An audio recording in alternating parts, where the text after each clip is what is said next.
stays right here in the province at playalberta.ca. I'm Jason Gregor. Connor Halley is here. We got a loaded show. We're going to go to the Chris Morris press conference momentarily as he is announced as the president and CEO of the Edmonton Elks. Of course, long he's on the Wall of Honor. He is Hall of Famer, great in the community, knows football, has been running the U of A Bears program for many years as the head coach, where you're not just head coach of football, you got to do recruiting and you got to work on the business side. So I think he'll understand that. He'll have his announcement today. He'll probably introduce himself to everybody in the building, and then I think he will start planning out the interviews for the vacant general manager job. We know that the intern GM right now will get an interview, G. Roy Simon. I think I can say with certainty that Ed Hervey will get an interview as well. Maybe Ted Govea in Winnipeg would be another one. So we'll see what they do.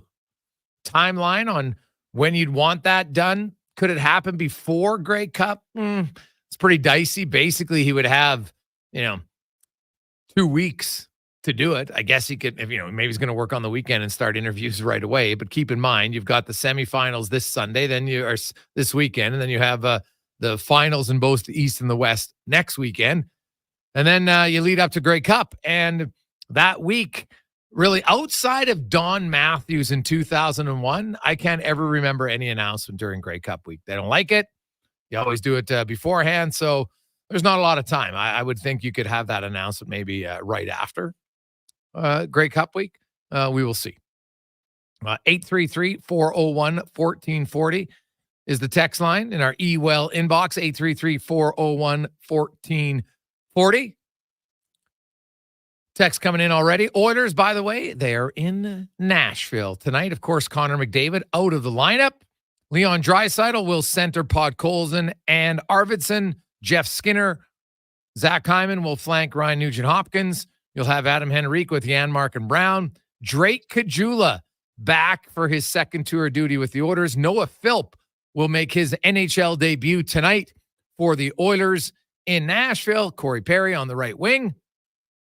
On defense, Beck, Ekholm, and Bouchard, Nurse, and Dermott. And then Kulak and Emberson and Calvin Pickard, who 2 weeks ago today defeated the Nashville Predators, will get the start again. And the Oilers in 2 weeks from today, they host the Nashville Predators. So their 3 games are 3 Thursday games, basically a month apart.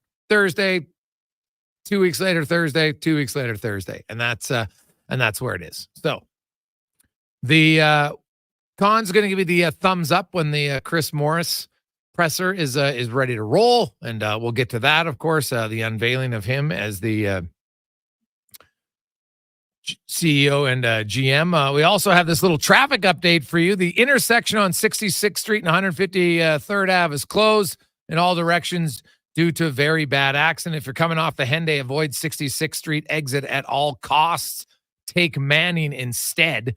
And that one comes from Taco. Well, thank you, Taco. So anybody out there on the Henday, if you're planning on exiting on 66th Street, don't, because everything is shut down.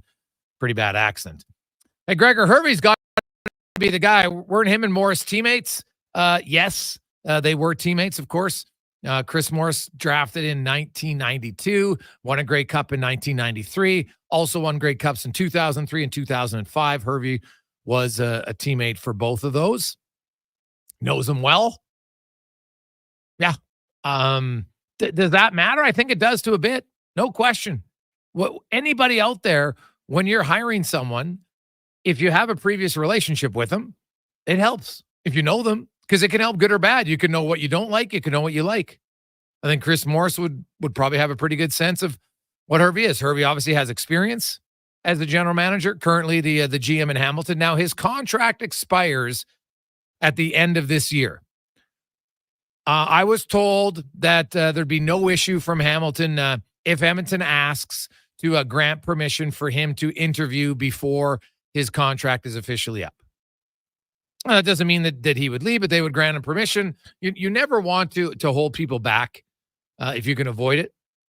And in the CFL, there's not a lot of long-term contracts for GMs or coaches, so not a surprise to me if indeed that happens. So I can say with certainty that Ed Hervey will get an interview.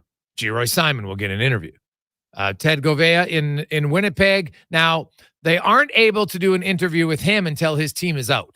I know in the NFL cons, it's a little bit different. You see it all the time. I kind of find it odd that guys are interviewing during the playoffs, but in the CFL, if your team's still in, they don't grant permission, and no one really asks. You kind of got to wait.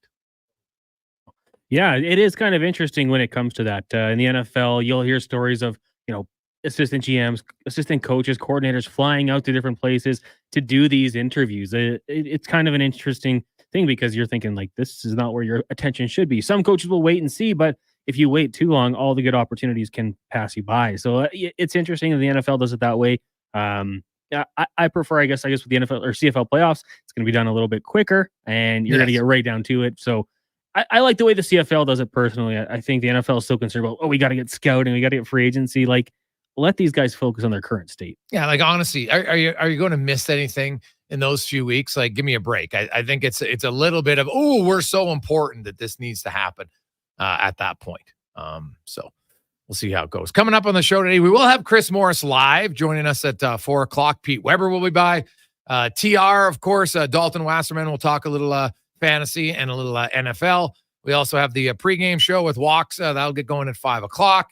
Grant Fedoruk will join us to discuss Connor McDavid's ankle and the difference between a sprained ankle, a high ankle sprain, and why a 2 to 3 week diagnosis. Probably pretty good news when you think of potential of what it could mean for Connor McDavid, who will not play tonight and is out. He's going to be out at least 6 games if you go off their 2 to 3 week guideline, right? So if we go off the minimum of 2 weeks, that's 6 games. Of course, they play tonight in Nashville. Then they'll fly home. Then they'll travel to Calgary, obviously not far. They'll play Calgary on Sunday. They're back home to New Jersey on Monday. Remember, that game is on Amazon Prime. So if you want to watch it, if you're not going, you will need to watch it on Prime. Then they got Vegas next Wednesday. Then they're into Vancouver on the following Saturday. So those are the first 4 games that Connor McDavid is going to miss. Now, we got to talk about the World Series. The 5th inning. Now, if you were watching the game last night, 3 errors in 1 inning. That's only ever happened, Cons. If you look at elimination games in the World Series, it's happened 2 other times. You know the last time it happened? Because I remember it. It happened to the Yankees in Game 7 in 2001, the Arizona Diamondbacks. Is that bringing back any memories for anybody? It was an ugly inning for the Yankees. They gave up 5 unearned, and you thought they were going to get out of it. You thought they were going to get out of it. And then your pitcher, after having 2 great strikeouts, doesn't cover first base. Oof. Now, I'm not saying they would have come back and won the series. Like, they still would have been down 3-2 even if they won the game. And they would have had to win on the road game 6 and 7. Hard to do. But I'm telling you, that is one of the ugliest innings you will see. So, ugly.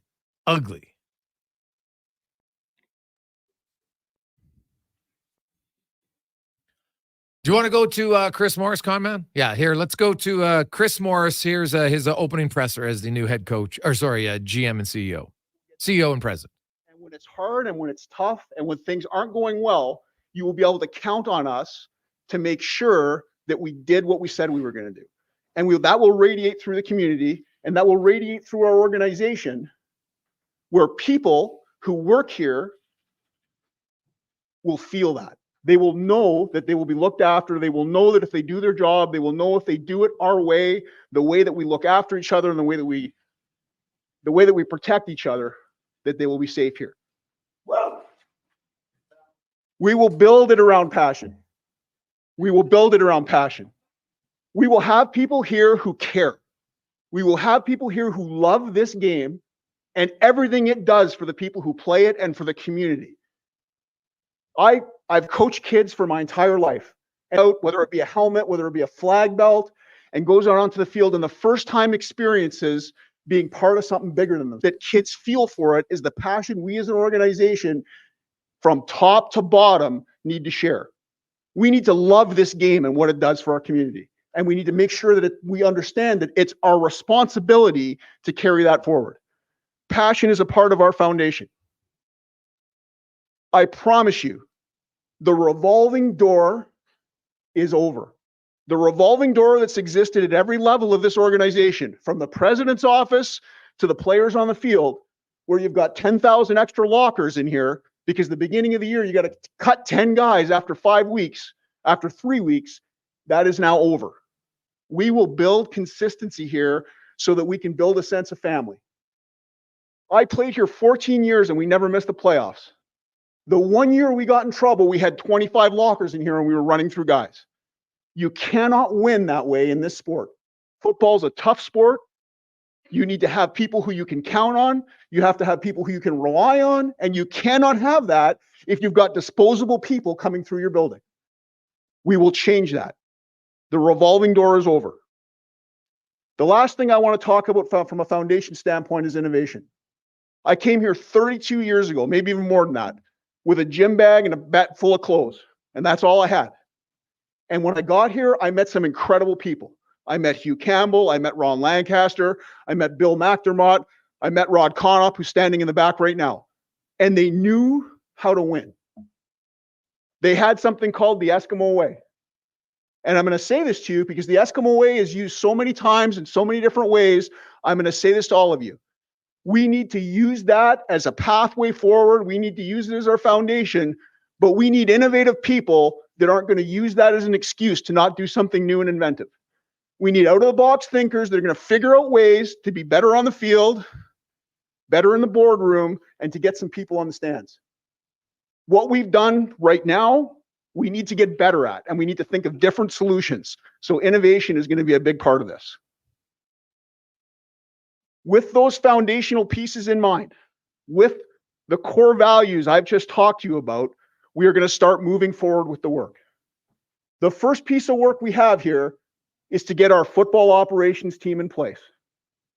G-Roy, Jarius, they've done a wonderful job resurrecting what was an awful season to start the year. They will be strongly considered moving forward. However, we owe this city and we owe everyone associated with Elks football to find the best football mind to take over our franchise. This might be G-Roy, but we are going to look and we are going to have an intensive search to make sure we identify and find the person that's right for us. And the number one thing we're going to base that decision on are the core values I just talked to you about. We are going to do it right. We are going to bring consistency back to here.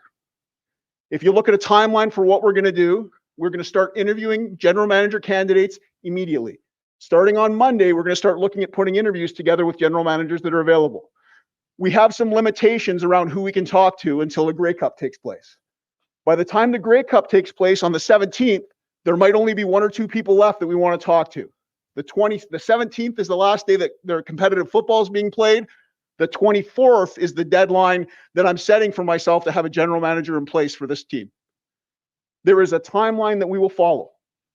After the 24th, once we have a general manager, that person will be very much in charge of finding our staff. The only limitation will be that we will build our staff on the same core values I just talked to you about. And that general manager will fit with those core values and they will build around that. And we will build a strong team on a strong foundation. Ladies and gentlemen, I am excited beyond what I can explain to you to be here. This is a tremendous responsibility, and I promise you, there's not another person in this country that takes this more personally than I do. This is a personal thing for me. I love this place. I never really left here, and I am ecstatic to be back. I just want to get to work. Thank you. Well, there you go. Chris Morris, always passionate. He's fiery. I'll say this, Chris Morris, anybody who played with him knows he's a very passionate guy. Anybody who played for him at the U of A knows he's an extremely passionate person. He will dig in. He is he's passionate and intense in a respectful fashion. I think he demands a certain level of professionalism. I loved his response about the revolving door. That's over. I think that's a pretty obvious shot's probably the wrong word, but a clear statement of what's gone wrong. And he said it at all levels. They get a president every few years. Joke, right? Head coaches, quarterbacks, name the position, right? Rotating through numerous people. Not going to happen. They're going to get some good people in. They're going to make sure they hire the right people. Obviously, there'll be changes every year. There's always changes to your football team. Changes sometimes in your coaching staff and management's a little bit of outside your control. But your main pillars, you got to have a core. And the Elks haven't had a core for a long, long time. So if you're an Elks fan, you got to be pretty excited about that because he's clearly got a plan. He gave himself the 24th of November. That's the latest date that they will have to have somebody in place as the GM of the Elks. Because if you look at it, so, there's some limitations on guys they can talk to. So as I'd mentioned, Govea in Winnipeg. At the latest you could interview him would be the week after the Grey Cup. If they make it to the Grey Cup. Now, if they don't, you can do it a little bit earlier. So, Jackson, Geroy, Simon, they'll be strongly considered. Sure. I still think my gut tells me I'd be surprised, but we'll see.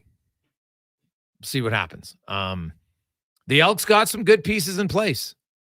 The main question is going to be who's their quarterback.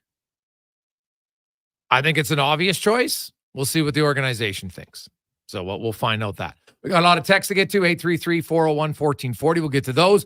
Talk a little Oilers for you. We'll hear from Chris Knobloch. How about Noah Philp going to make his NHL debut tonight for the Oilers? Drake Caggiula draws back into the lineup in the NHL. Hasn't played an NHL game in over 19 months.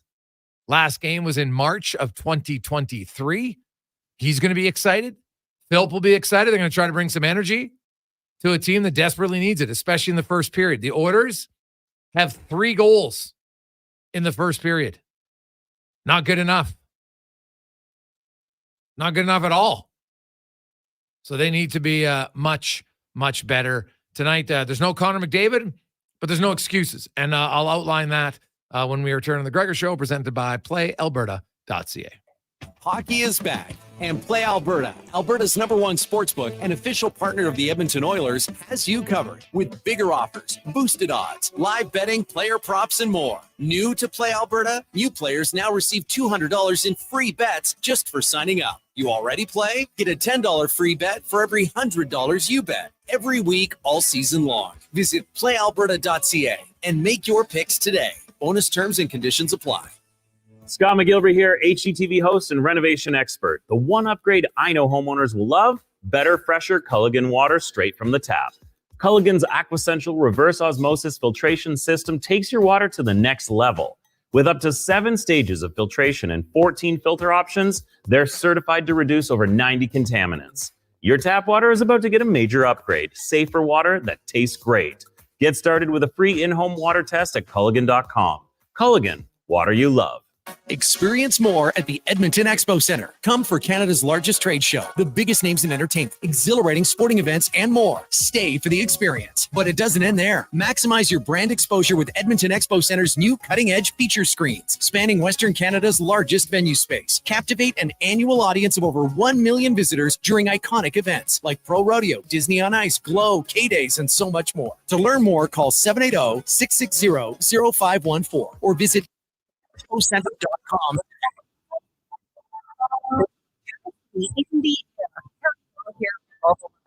For the Volvo XC40 E-Sport fully electric vehicle is now in stock, along with a great selection of Volvo T8 hybrid models. Experience the trusted Volvo quality and technology to power into tomorrow at Volvo Cars Edmonton, Canada's only 12-time Volvo Excellence Award winners. Experience the difference. Edmonton. You see us digging holes. No, we're not very true. You'll see us digging trenches as well. No, we're not building forts. We're GS Construction. You'll see us in neighborhoods throughout the Edmonton area. So what are we doing? GS Construction provides rehabilitation and upgrade services to Edmonton and surrounding communities. Some of our underground utilities have served us for years and are past their useful lives. We replace them, so they're around for years to come. Find out more at gsconstruction.ca. Some things just work together. Sticks and pucks, cleats and AstroTurf. Your love for the game and Papa John's passion for better ingredients. Better pizza. Nothing pairs with the game like Papa John's. Crafted with signature sauce, toppings, and original fresh dough. They're the champion of pizza. And now you're the champion of winning deals. Just order at papajohns.ca. Use promo code SPORTS20 and score 20% off any regular menu price order. Better ingredients, better pizza. Papa John's. That's SPORTS20. Legacy Heating and Cooling jingle auditions, take one for Gene Principe. Are you ready, Gene? Ready? I'm not just here to make a thermo a couple of bucks. I'd never just microphone it in. Take one. Tall legacy, tall legacy. Nice. Boom! I'm a musical genius. Legacy's going to love this for furnace season. What's not to love with no interest and no Principe payments for 1 year? Are you always like this? Yep, unlike a furnace, I have no filter. Legacy Heating and Cooling. At the end of the day, I don't just feel like I worked hard. I can see my hard work with my own eyes. At the end of the day, I come home to my own place. At the end of the day, I know I'm making a difference in my community. At the end of the day, I grab a bite with my coworkers, or as I like to call them, my friends. At the end of the day, I wouldn't trade a career in the trades for anything. Get more with a career in the trades. Explore careers at alberta.ca/trades. A message from the Government of Alberta. Looking for the perfect spot to unwind? Check out The Ridge Social Eatery, St. Albert. The Ridge is a locally owned, upscale neighborhood restaurant offering unbeatable daily features. Open daily at 11:30. Craving something late? Check out their new late-night menu from 8 till close. Enjoy brunch at The Ridge Saturdays, Sundays, and holidays until 2 p.m. Plus, there's open mic night every first Wednesday of the month and live music select Saturdays. Welcoming atmosphere, friendly staff, good times. For more, visit theridgestantalbert.com or social media.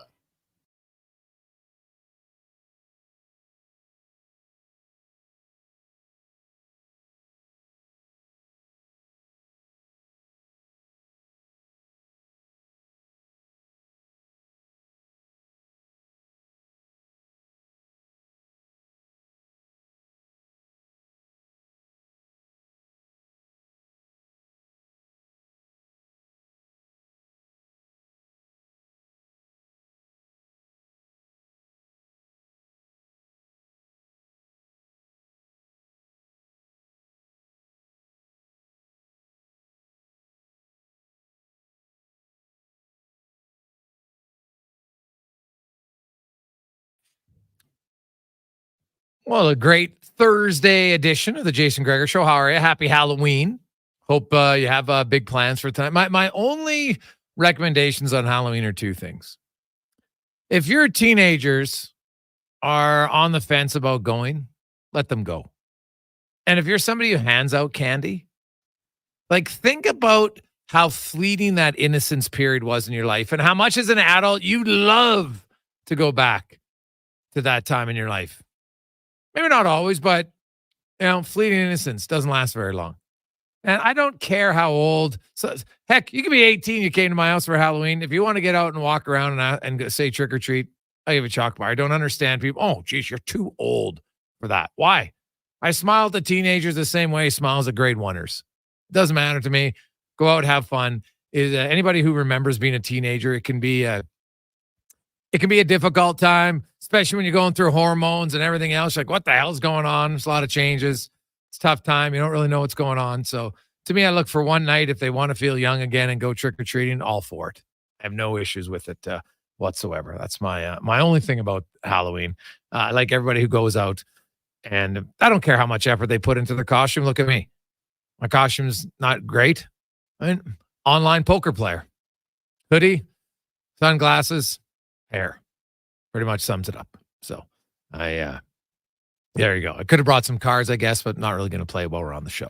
So Oilers are in Nashville Tonight, the Gregor Show is always presented by PlayAlberta.ca. And the Oilers, if you go to PlayAlberta.ca, not only can you get in on the daily grand, $1,000 a day for the next 20 years, $7.2 million. The Oilers, who have had lots of success in Nashville as of late, skate in there tonight, and they are the underdog. So if you feel like they can win without Connor McDavid, there you go, PlayAlberta.ca. Use the promo code Gregor50. Then you'll get a free $50 wager. As I mentioned, I want to go over the fact that for me, I don't buy this. I've read it in a lot of places. I've seen a lot of people talking about, oh, the Oilers, oh, geez, they're so, it's going to be very hard because there's no Connor McDavid. I'm like, how many other lineups have their first line center who has 350 goal seasons and 500-point campaigns? How about this? There's no other first line center in the NHL who has done that. Right? The only other active player with 350 goal seasons is Alex Ovechkin. So right there, you got a pretty good player. Then you've got a guy who had the 8th most goals the last 2 seasons, 25th most points. He's a legit top 6 winger. Another winger, 6-time 30-goal scorer, 10-time 20-goal man, 45th in goals the last 2 seasons in the NHL. Legit top 6 winger. A guy who's a 4-time 25-goal scorer, has reached 30 goals twice, had 15 points in 18 games last year, proven top 6 winger. Another guy who's averaged 0.91 points per game for the past 6 seasons, which ties him for 40th in the NHL. Legit top 6 forward. And another guy who scored 20-plus goals 7 times, including each of the past 2 seasons.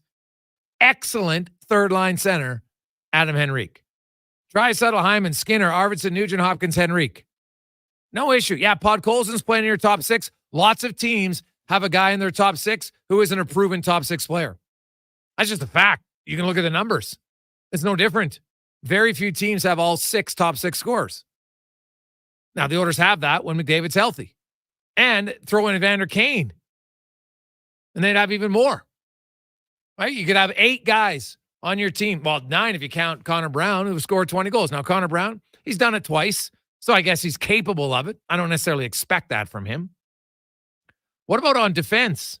In the past 2 seasons, there's 50 D-men who have produced at least 40 points in a year.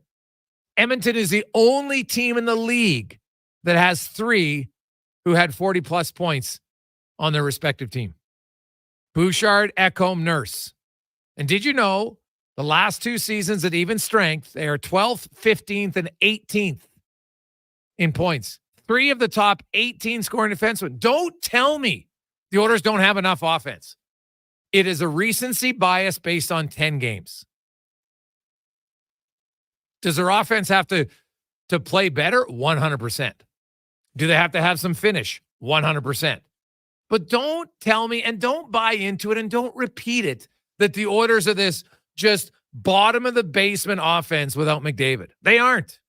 Even with McDavid, they struggled. So here's their wake-up call. Here's their opportunity to show everybody what they're capable of. I look at it as an opportunity. I don't give them an out. I don't make an excuse. Lots of teams have injuries. So wake up and play well. Play to your capabilities. Continue to limit chances, sure, but bury some of your chances and be ready to play in the first period. 3 first period goals. The Oilers are on pace to score, just over 24 first period goals. That's gross. They had 91 first period goals last year, second in the NHL. So wake up in the first period. Be prepared. Respect your teammates. Respect the league and be ready to play. If they do that, they can win some of these games. They're not going to win every game without McDavid. Heck, they don't win every game with McDavid. But I'm flabbergasted by the amount of people that want to keep repeating that the Oilers just don't have any offense.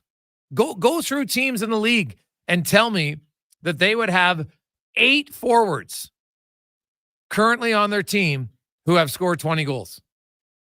How many teams have that? And I'm not even including McDavid or Kane, who are both out. Right now, do I expect Corey Perry to score 20 goals this year? I do not. Do I expect him to score 10 or 12? Yes. Nothing wrong. That's pretty good production from your fourth line guy. He's got good offensive instincts. He's not fast. I don't care. He doesn't need to be fast to be effective. He's never been fast. He needs one more goal to be 80th all time in goals. He knows how to score.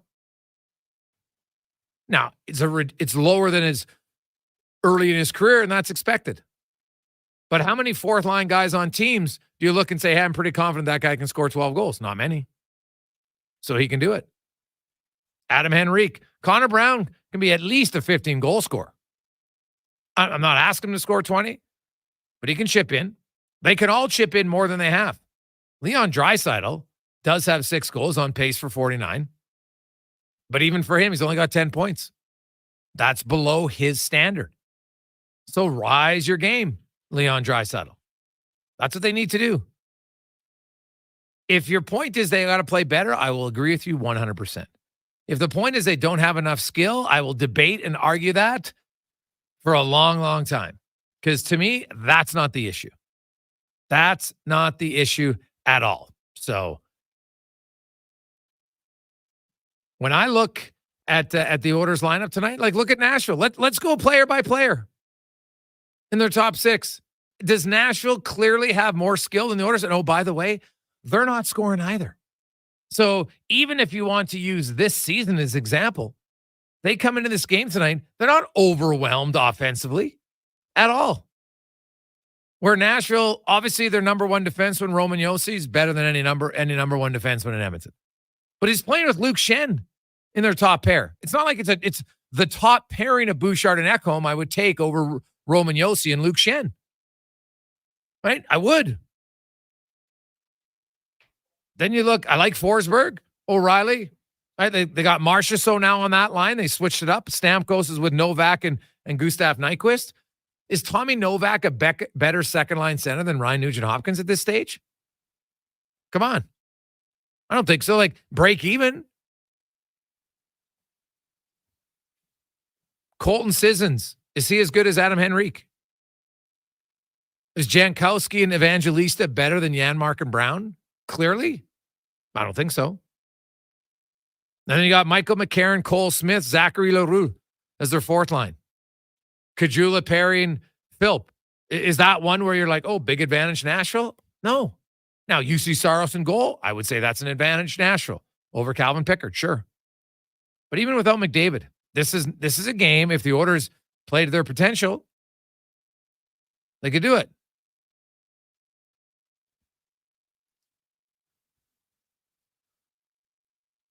Hey guys, it doesn't matter what they did before, it's what they're doing now, and they're doing crap. Start with getting rid of our goalie Skinner from Rod. Well, Skinner's actually had more better games than the offense has all year, Rod. Skinner had one bad game against Winnipeg. He allowed one bad goal. Second goal of the game against Columbus. I don't look at that as a bad game. Team was terrible again. But Skinner's had one bad game. Skinner was great against Pittsburgh. He was great against Philly. He was great against Carolina. No issues in those games from your goaltender. None. So the offense has been worse.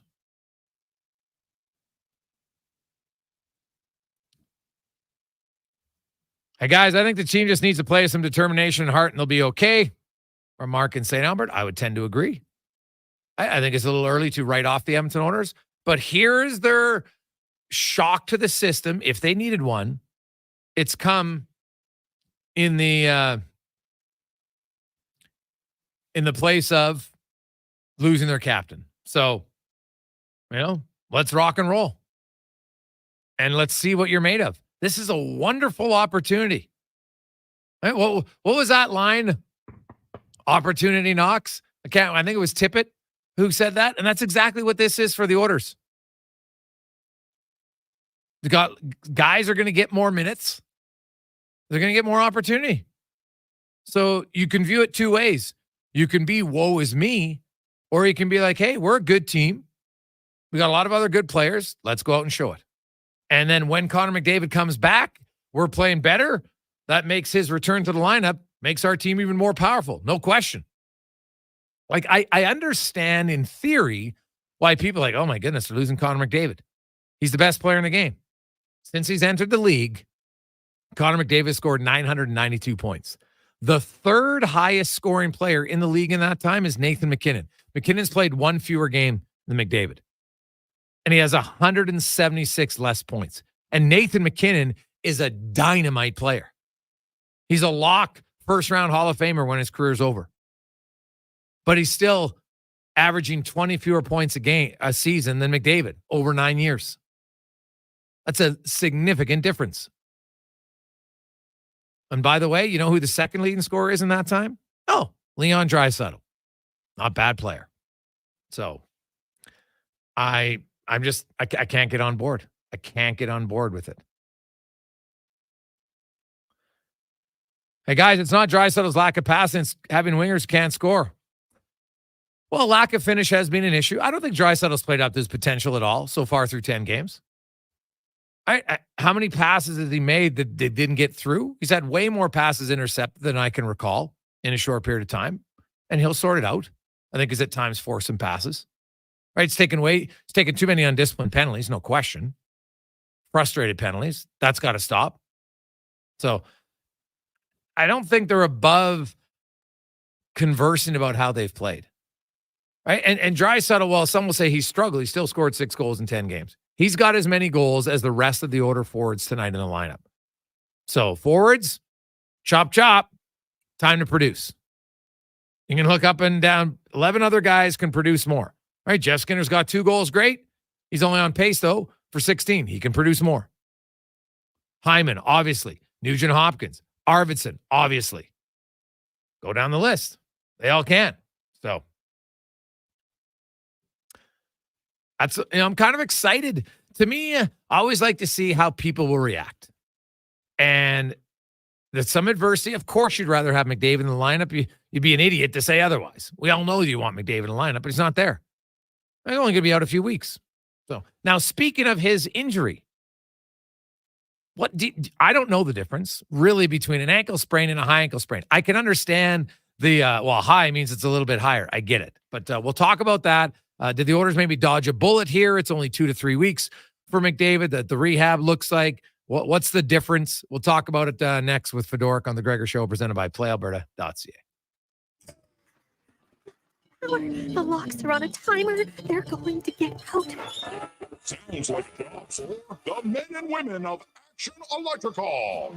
Service team reporting. With the remarkable reach of our bucket trucks and other equipment, we assess, service, and maintain your electrical lighting and automation systems. Facing an electrical menace? Call the men and women of Action. Operating throughout Alberta at actionelectrical.net. When it comes to your health, trust Dr. Bryce Henderson for expert care in hip and knee replacements. With years of experience and advanced techniques, Dr. Henderson helps you regain your mobility and quality of life.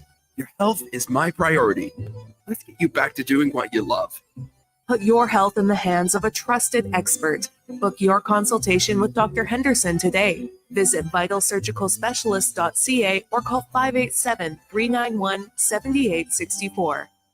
I'm Gene Principe for Legacy Heating and Cooling. If you need a furnace this Halloween, it'd be a grave mistake not to call Legacy.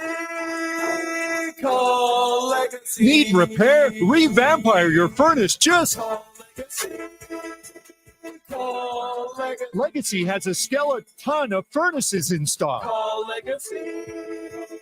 Call Legacy. Plus, no interest and no prints of payments for 1 year when you buy with Legacy Heating and Cooling. The Canada-wide clearance is on at GMC. Get a $7,500 cash credit on 2024 Sierra 1500 Crew Cab elevation models. With Sierra's 13.4-inch diagonal premium GMC infotainment system with Google built-in compatibility, available off-road package with hill descent control, plus an available 3-liter Duramax diesel engine, you can take the road less traveled and try new things, like fishing or whitewater rafting. I should have gone fishing. Ask your GMC dealer for details. Sports 1440 is ready to talk hockey with you after every game this season. The post-game show with Andrew Walker is brought to you by the Ridge Social Eatery in St. Albert. Tune in after the next game. Some things just work together. Sticks and pucks, cleats and AstroTurf. Your love for the game and Papa John's passion for better ingredients. Better pizza. Nothing pairs with the game like Papa John's. Crafted with signature sauce, toppings, and original fresh dough. They're the champion of pizza. And now you're the champion of winning deals. Just order at papajohns.ca. Use promo code SPORTS20 and score 20% off any regular menu price order. Better ingredients, better pizza. Papa John's. That's SPORTS20. Gateway Toyota treats us like we're precious gems. Because that's what we are. Every vehicle purchased from Gateway Toyota includes enrollment into their GEM program.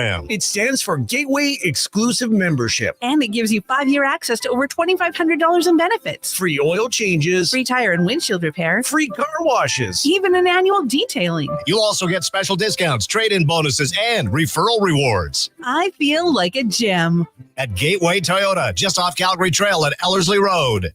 A premier hockey solution with a clear path for long-term development is proud to be entering its 8th season of independent borderless hockey, featuring provincial and cross-province competition with showcase-style regular season gameplay and a strong commitment to individual skill development. It's an attractive option for those seeking family life balance. The Hockey Super League offers opportunities for both male and female athletes born between 2012 and 2017. Visit hockeysuperleague.com for more information. In a world where every day is a battle against time, elements, and gravity, one ally has stood strong for over 50 years, Titan Supply. In the harshest conditions, against relentless deadlines and overwhelming tasks, they equip you and help keep you working safely. Lifting, digging, or hauling, gear up for the everyday battle with Titan Supply. Still standing strong in Edmonton, Grand Prairie, Red Deer, and Calgary. Or online at titansupply.ca. Lift, dig, haul.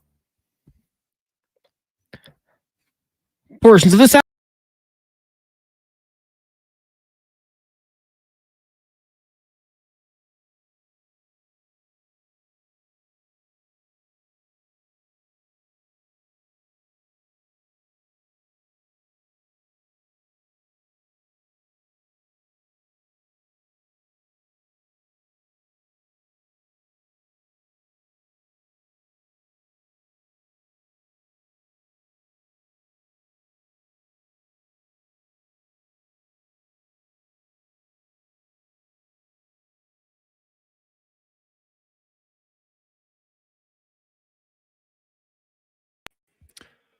.243, Jason Gregor, Connor Halley with you on Sports 1440, Oilers Nation, YouTube, and Facebook. Grant Fedoruk will join us in about an hour to discuss the McDavid ankle, and we'll move on from there.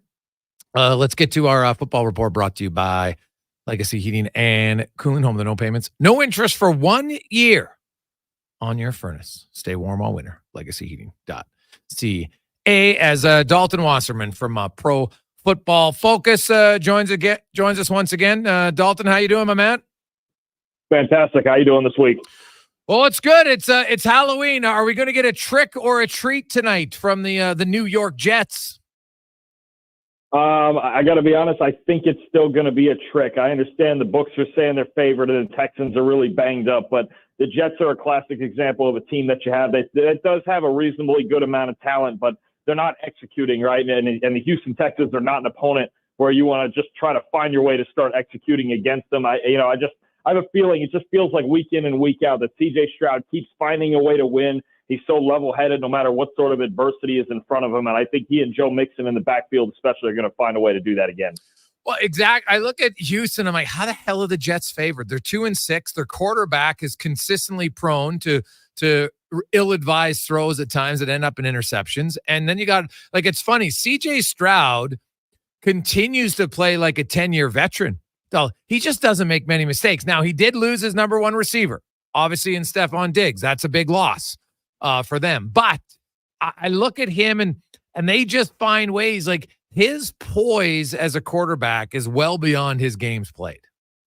You're right. I got to be honest with you. The poise you mentioned and just the ability to get the ball where it needs to go against any coverage at any moment. Honestly, there's times I watch him and it feels like a throwback to Peyton Manning, honestly, where it just feels like he just is going to find a way to win games, and he reads defenses so well no matter who's on the field as far as his weaponry. Now, Obviously, would it help a ton to have Nico Collins and Stephon Diggs out there? Yeah, they'd be lethal at that point. But even then, he just keeps playing. He just keeps finding ways to win. And again, I think in this matchup, especially with as poor as the Jets' run defense has played, I think leaning on Joe Mixon is going to be a big factor tonight too. And then Stroud making the throws off of play action, and as the Jets step up in the box, and then throwing in those windows behind them. I still think Stroud finds a way, and I think Mixon really becomes more of the engine of the offense now, and Stroud is willing to kind of cede to that a little bit.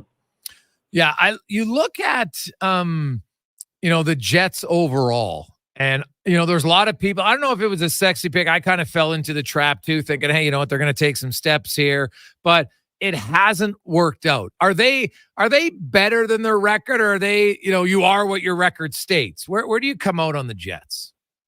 I'm usually a fan of you are what your record states, but I also think there's a misconception of how they've gotten here a little bit. Aaron Rodgers actually hasn't been, people, they're going to trash the quarterback because they're 2-6 and all that. He hasn't been that bad. And even like for our metrics at PFF, he's been somewhere around the 10th best passer in football. There's been some misfires and there's been some issues, but I think I look a lot at this Jets team and I go, the level of regression on the defensive side of the ball. So far this season, they've had one of the worst defensive lines in the league. They've had some injuries in the secondary. This is not the same defense that we've seen the last 2 years from the Jets, the top 3 to 5 unit that we saw last year. They've really been struggling on defense. And then you add in, some of the struggles and chemistry issues on offense and even some of the play calling. I mean, people are always going to blame the quarterback, but I could sit here and tell you honestly, I don't think Aaron Rodgers is near the first reason that this team is losing. They've lost in one score games. This team doesn't really know how to win, and their defense has regressed a lot.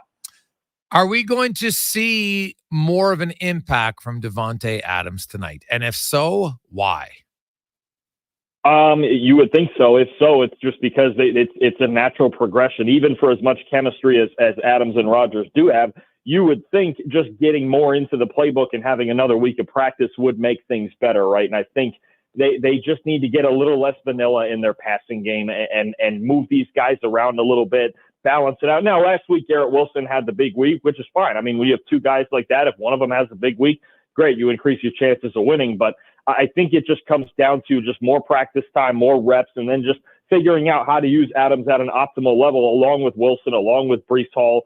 So it should be better, which is probably one of the theories as to why the Jets are favored in this game. But they have to go out and execute. And I think the Jets, the biggest problem offensively, I don't think is any sort of, anybody's individual fault. They're just not executing as a team in the biggest moments. And you've seen that as they've lost 4 one-score games.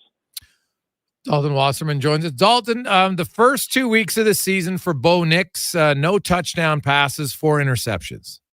Since then, he has, 8 touchdowns, 1 interception, and they've won 5 of their last 6 games. What have you seen in the progression of Nix, and maybe more importantly, just the play calling for the Broncos that's allowed their young quarterback to have this much success?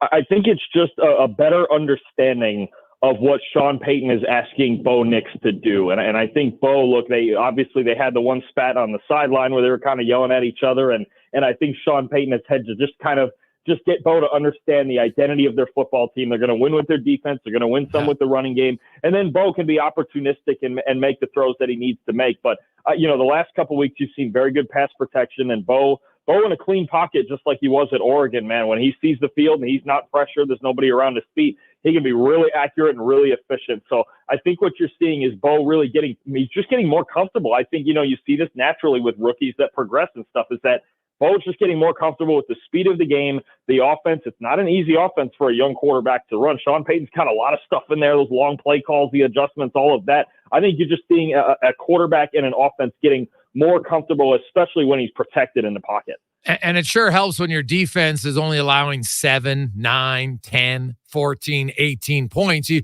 don't need your offense to dominate, although they have put up basically 30 points in each of the last 2 games against, now granted, the Panthers and the Saints. But still, I just look at that Denver team, and they're at that midway point of the season. They're one of the biggest surprises in the league. Absolutely, and this is a team that they've surprised me. Certainly, I didn't think they would be anywhere near the playoff chase. But you're right; their defense, led by Patrick Surtain, has been really good. And I think Sean Payton, and he did this for so many years with the Saints, especially kind of later on there with Drew Brees, is preaching complementary football, right? And that's what they're doing. They're, like you mentioned, they're getting stops. They're allowing their offense to not have to score 35 every week. The offense, when they're not turning the ball over, they're putting the defense in better spots, even if they don't score. Okay, punt the ball away, because that's a defense it's very hard to go 80 or 90 yards against, right? Especially with their secondary as well as it's playing. It's a team that is being molded, honestly, in the image of Sean Payton, in the image of complementary football. Do they absolutely need to go in the offseason and get some things? Probably wide receiver, maybe another pass rusher, sure. But they are winning the way that Sean Payton wants to win ball games, and that's really what's driving them to success. Dalton Wasserman joins us, discussing all things NFL. On paper, this was going to be one of the marquee matchups, but Jordan Love's status definitely puts that in question. But you got Detroit 6-1 in Green Bay 6-2. A lot of people think Detroit's definitely the best team in the NFC, and it's hard to argue that. When Jordan Love is healthy, although like Willis has done very well, I don't want to disparage him. He's done great. Pretty much all you would ask from your backup when he's been in there. But how different do you feel the Packers are with and without Love? It is different. So let's start with Malik Willis, who has played well when he's been in there. Hell, he's won them 3 games. Honestly, I think you're talking about Malik Willis. It's more conservative. They're run-centric. Josh Jacobs has been really good, and he's a guy who can get you through 2 or 3 games like that. This is a moment where you do need Jordan Love, though, right? When you're talking about beating teams like a Detroit or a San Francisco or maybe even a Philadelphia, you talk about, okay, this is where we have that true drop-back passer. This is the guy we gave $50 million a year to, right? This is the guy who can make the big vertical throws that change games like he did against the Lions on Thanksgiving last season. So I think that's really the difference is it still opens things up in the passing game, right? Let's not mistake, Jordan Love and Malik Willis's passing prowess for as being the same thing or anything. Jordan Love gives you that vertical element. And I honestly think, I know Willis has played well, but I think you need Love to beat Detroit in this game. Yeah, I would tend to agree with you on that. The Kansas City Chiefs, Dalton, you look at their numbers and, Patrick Mahomes isn't lighting it up. Lamar Jackson's put up great numbers. Or just named the player of the month in October, but all they do is win games. And, they added DeAndre Hopkins to their offense. They're hosting Tampa Bay, who obviously has lost their 2 best receivers. That's a huge blow. I would take the Chiefs to go 8-0 for sure. But when you see this Chiefs team, and they've won so much with defense right now, I just, when Pacheco comes back, if he comes back, you just feel like this offense still has more to give, and that's got to be scary for opposing teams. Yeah, I mean, right now it feels like so many of those old New England teams, right, where it's just like, man, you don't feel like they're that good, but then they just keep winning, and Andy Reid finds a way, and their defense is awesome, and they just it's another team. They're so balanced, I mean, their offensive line is still really good, and they protect Mahomes and give him a chance. Anytime you have Patrick Mahomes, you have a chance to win. And again, this defense too, I think it's a top 5 defense in the NFL. The secondary is so good. Got a Hall of Famer still in Chris Jones in the middle running things. They're good at all 3 levels. I think that's just what it is Andy Reid, much like Belichick and Brady did for all those years, is they've adopted this mentality of like, look, this is how we win games, then so be it. And every week we will get in a situation and we'll assess things in the 4th quarter and go, here's what it takes to win a ball game. And then they go out there and do it because they have the best quarterback in football. So, I mean, no, they're going to be a tough outlook. I mean, I don't think, for as much as we want to keep saying receiver or this or that is the kryptonite of this team, they don't really have one. Come playoff time, you're just going to have to line up and beat them somehow. And they just prove over and over and over again, how hard that is to do. Yeah, 100%. When you look at some of the numbers, you get into the midway point fantasy football, real football, and it crosses over all the time. But I'm always interested in certain matchups every week, right? Because that can win you the game, especially if you're playing daily in fantasy. You look at this week's matchups. Are there any receivers and I try to avoid the obvious ones. Like there's certain guys you're dressing regardless, but are there certain matchups you like from a receiver standpoint this week? Ooh, that's a fun one. I think you could argue maybe a Brian Thomas for the Jaguars could still have some opportunities against Philly. I think Chris Olave with Derek Carr coming back against Carolina, I think Chris Olave could be in for a big time week. And I think I'll give you another one, Terry McLaurin for Washington against the Giants. So the Giants, it's up and down with them. Jaden can evade the Giants pass rush, and McLaurin is a guy that the Giants, sometimes they play too much man coverage. Yeah. And I think there should be more of a zone team. But right now, with the way McLaurin's found, he's having, I think, the best season of his career. He's found himself to be the guy that when Washington sees man coverage, they're going to chuck it up deep downfield. I think Terry McLaurin against the Giants might actually be the play of the week. From a running back perspective, speaking of the Giants, because I don't think anybody thought they were going to be able to run on the Steelers to the level that they did. Tracy Jr., I know he left that game, with a looks like a concussion, but I haven't seen any report that says he's out yet. They're going to see how he goes. But let's say he plays and he's good to go. Washington's run defense. Can the Giants surprise? Can they? I'm not saying he's going to get 147 yards, but can they run on Washington? Yeah, you can, and I think that's the idea. You saw it even with DeAndre Swift last week against the Bears. This Washington defense is still it's very up and down. I think they've played better of late. Dan Quinn is trying to get some of these younger guys to play better, and Bobby Wagner very much carries the load still on defense, which is incredible considering how long he's been in the league. But no, I think they can, and honestly, I think they have to, right? I think Tracy, he's really become a spark plug for this Giants offense, and you want to keep Jaden Daniels off the field for as long as possible, because the Giants, they don't create a whole lot of explosive plays. I know Malik Neighbors creates most of those, but if they could buckle down and run the football and control the clock in that game, then maybe you talk about him standing a chance. So I think the health of Tracy, because he's been their best running back by far this year, that's going to be a big factor if the Giants want a shot to win that game. Dalton, as always, great stuff, man. We appreciate it. Enjoy the weekend. Happy Halloween. Appreciate it. Big time. Have fun this weekend. There you go. That's Dalton Wasserman from Pro Football Focus. And, oh, man, I know they haven't ruled him out yet, but, man, if Jordan Love's in that game, that's the game of the week. There's no question about it. Lions and the Packers, 6-1, 6-2. Love isn't in there. I know Willis has played great, but it's just not the same. And Bo Nix, his last 6 games. Cons, I know you hate the Broncos, but they're 5-3. Their defense is legit. You can't argue what their defense has done here the last few weeks. They take on Baltimore. Baltimore had a tough loss that was literally right in their hands, and they dropped it. I would think it's going to be a tough week for Denver to continue winning. Yeah, I mean, and this is the stretch for them to really show what they're made of. We had talked about that on Fantasy Frenzy. Their record is good, but how many, really impressive wins do they have? I would say not many. This is the opportunity. You've got the Ravens, you've got the Chiefs, you've got the Falcons. Those 3 games, I think, are all going to be good tests for them. And I think that'll be more of an indicator of what the Denver Broncos really are. But Bo Nix is starting to figure out. He's fun to watch. He runs around back there. He buys himself some time. And like you said, and like Dalton said, the defense is going to be, where they win football games. They've done a really good job, even without Patrick Surtain for a week. Looked okay. Alex Singleton, tore his ACL, finished the game, still at 10 tackles. Unbelievable that he did that.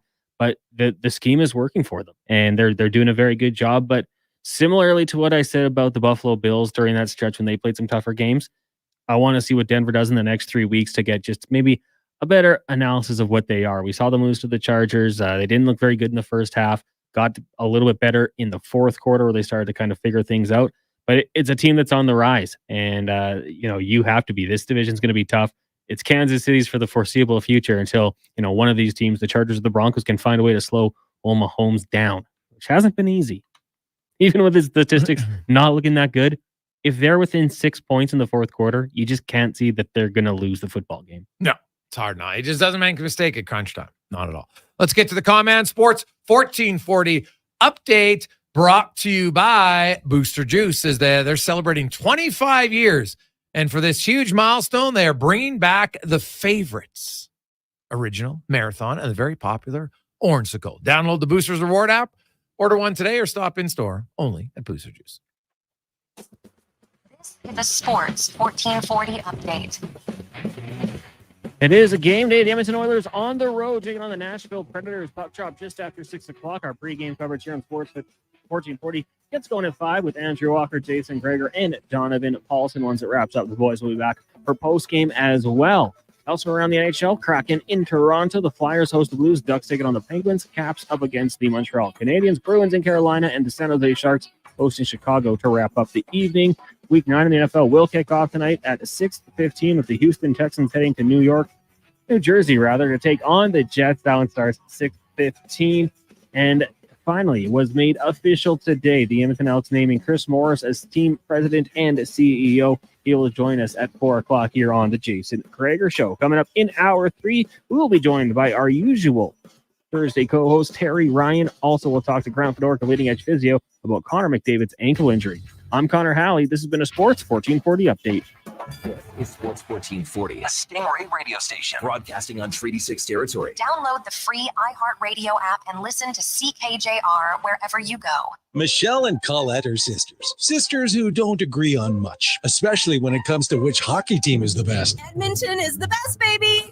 Vancouver's number 1. Even when it comes to meat snacks from Wilhawks. I love the Harris Schweiner. The ham sausage rules. But they will agree Wilhawk beef jerky is the best. it might just be the only thing Alberta hockey fans can agree on. Others can try to imitate, but no one can duplicate Wilhawk beef jerky. Only available in Leduc. Get yours today, because you don't win friends with salad. Often when I meet people at a party or I'm hanging out at my favorite restaurants, I'll introduce myself and they'll say, "Oh, you're Grant Fedorka from Leading Edge Physio. What can I do about this sore knee? It's been bugging me for months." First, I was thinking, when I'm out like this, I should just tweet my location so people know where to come for a consultation. But then I thought, I'm spending all this money on advertising Leading Edge. Maybe you could come by one of our clinics. That's where we have the technology and really smart physiotherapists who can give you all the advice and treatment you need. Have your people call my people, leadingedgephysio.com. Mr. Rooter meets a ghost. 1 plunge, 2, and 3. A toilet clogged with a ghost? Man, I love plumbing. You're free now. I will never find peace. The clog is fixed, yes, but I have never trusted the sump pump. No problemo. I can fix that. Now go to the light, you little scamp. Thank you, Mr. Rooter. To resolve your unfinished plumbing business, trust one plumber, Mr. Rooter. Raise a smoothie to any friend you've had since 1999. That's a good friend. And Booster Juice was there. Now celebrating 25 years in Canada and more than 450 locations from coast to coast. A silver anniversary splashed with lots of oranges. Celebrate 25 years of Booster Juice with the return of OG favorite smoothies like the Marathon, the Original, and the Orangesicle. Made with oranges, orange sorbet, and vanilla frozen yogurt. Happy 25th Booster Juice. Download the Booster Rewards app today. Wow, get ready for a silly hockey fans. Your partner in power just skated onto the ice. EWEL.ca, the new e-commerce website for electrical wholesalers Edmonton, is ready for the Power Play 24/7 365. UL skates to where the puck will be in 5 years. Now that's forward thinking. Killer selection, slamming products from the best brands, and legendary service. Don't sit on the bench. Get your account today at EWEL.ca and win that project. Plug into your partner in power. Get an EWEL.ca account today. Need a truck? Want a great deal on a truck? Get into Wolf GMC Buick. It's GMC's Canada-wide clearance. Take advantage of 0% financing on Sierra half-tons. Oh, and guess what? GMC employee pricing is back on all in-stock 2024 Sierra HDs and Yukons. That means thousands of dollars in savings on GMC Sierra 3/4 ton and 1 ton. Also thousands off the industry-leading SUV, the GMC Yukon. Get to Wolf GMC Buick now and drive away with money off and a smile on. Just off the Anthony Henday. Cold weather is coming, and low prices are here at Canadian Tire's biggest tire sale of the year. Save up to 25% on quality tire brands like Motomaster, Bridgestone, and Michelin at Canadian Tire. Only from October 11th to 31st. Conditions apply. Details online. At iHear Unicare, we're locally owned and locally focused on providing the best hearing care. Book your appointment in Spruce Grove, Stony Plain, St. Albert, or at either of our 2 Edmonton locations. I hear you and I care. At iHearUnicare.com. Portions of this hour brought to you by EWEL. EWEL.ca is your Power Play partner with a new website that puts the power in your hands 24/7 ordering and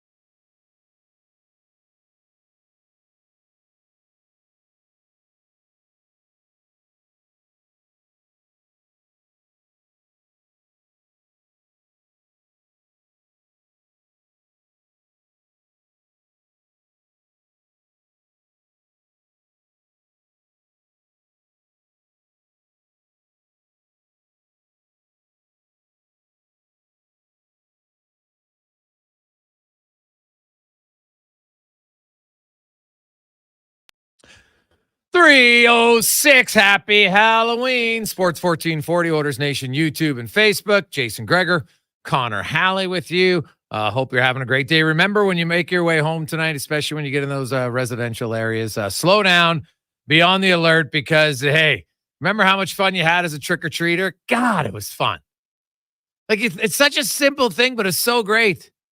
I loved it. Get together with your friends. Sometimes you meet up with kids from school. Sometimes just kids in your neighborhood. And, man, you just think about it in theory.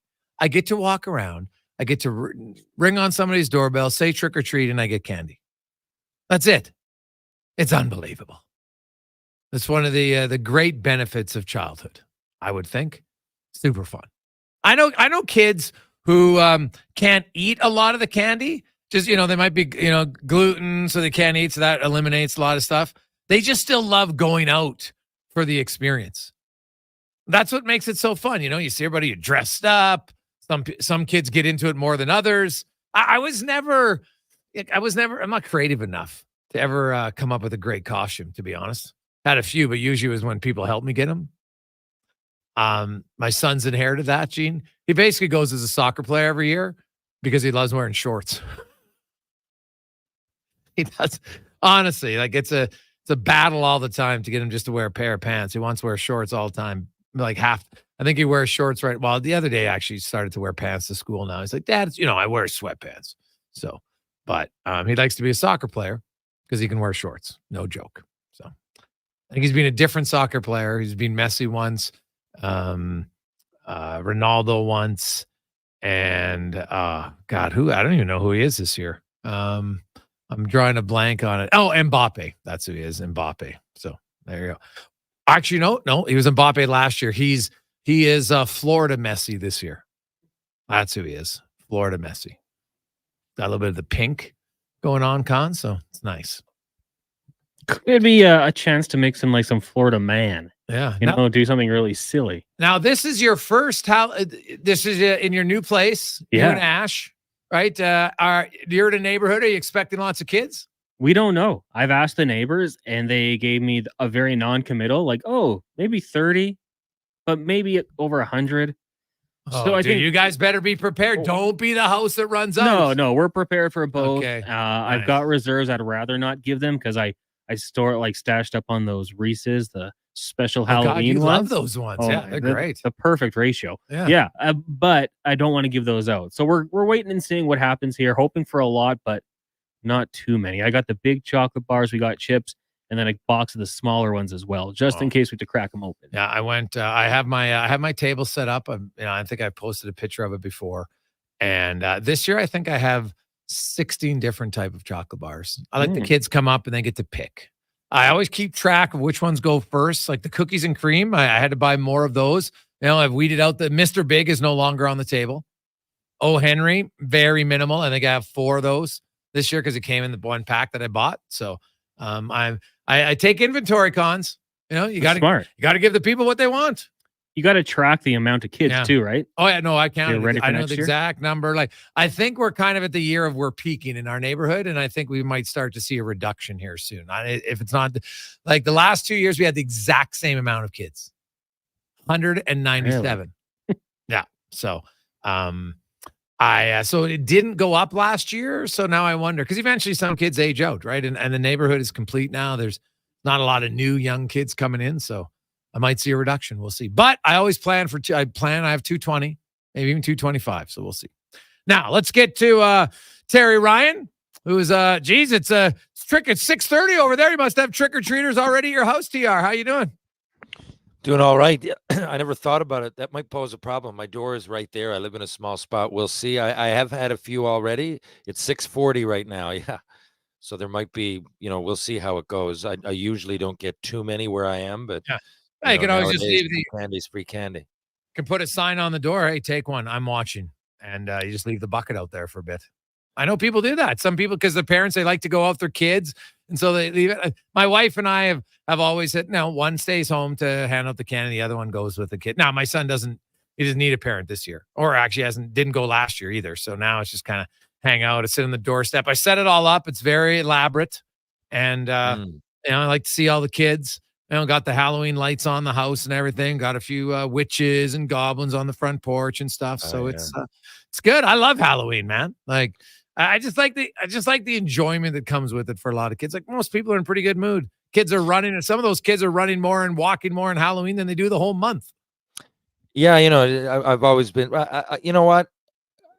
It's not like I love it, but it's a great vibe. It gets everybody together, and it's, like I always say, like, why, like, you either are impartial or you're okay with it. Like, not to like it is a weird thing. You know what I mean? Like, just to be anti. I'm like, well, it's just, people get together and they have fun, and it spreads a lot of positive. People like to get into it. It's something different, especially the timing. We're going in. I mean, it's nice weather in the fall and everything, but I like the spring far more, even though go 6 months from now, the weather's going to be the same, except every day is getting longer and the leaves are coming, not going. And, it just, being Canadian, of course, there's a lot I appreciate about the winter, but it starts to get a bit gloomy here now for me outside of hockey and whatever the vitamin D need, all that stuff. And I think October 31st is a great way to expend some positive energy.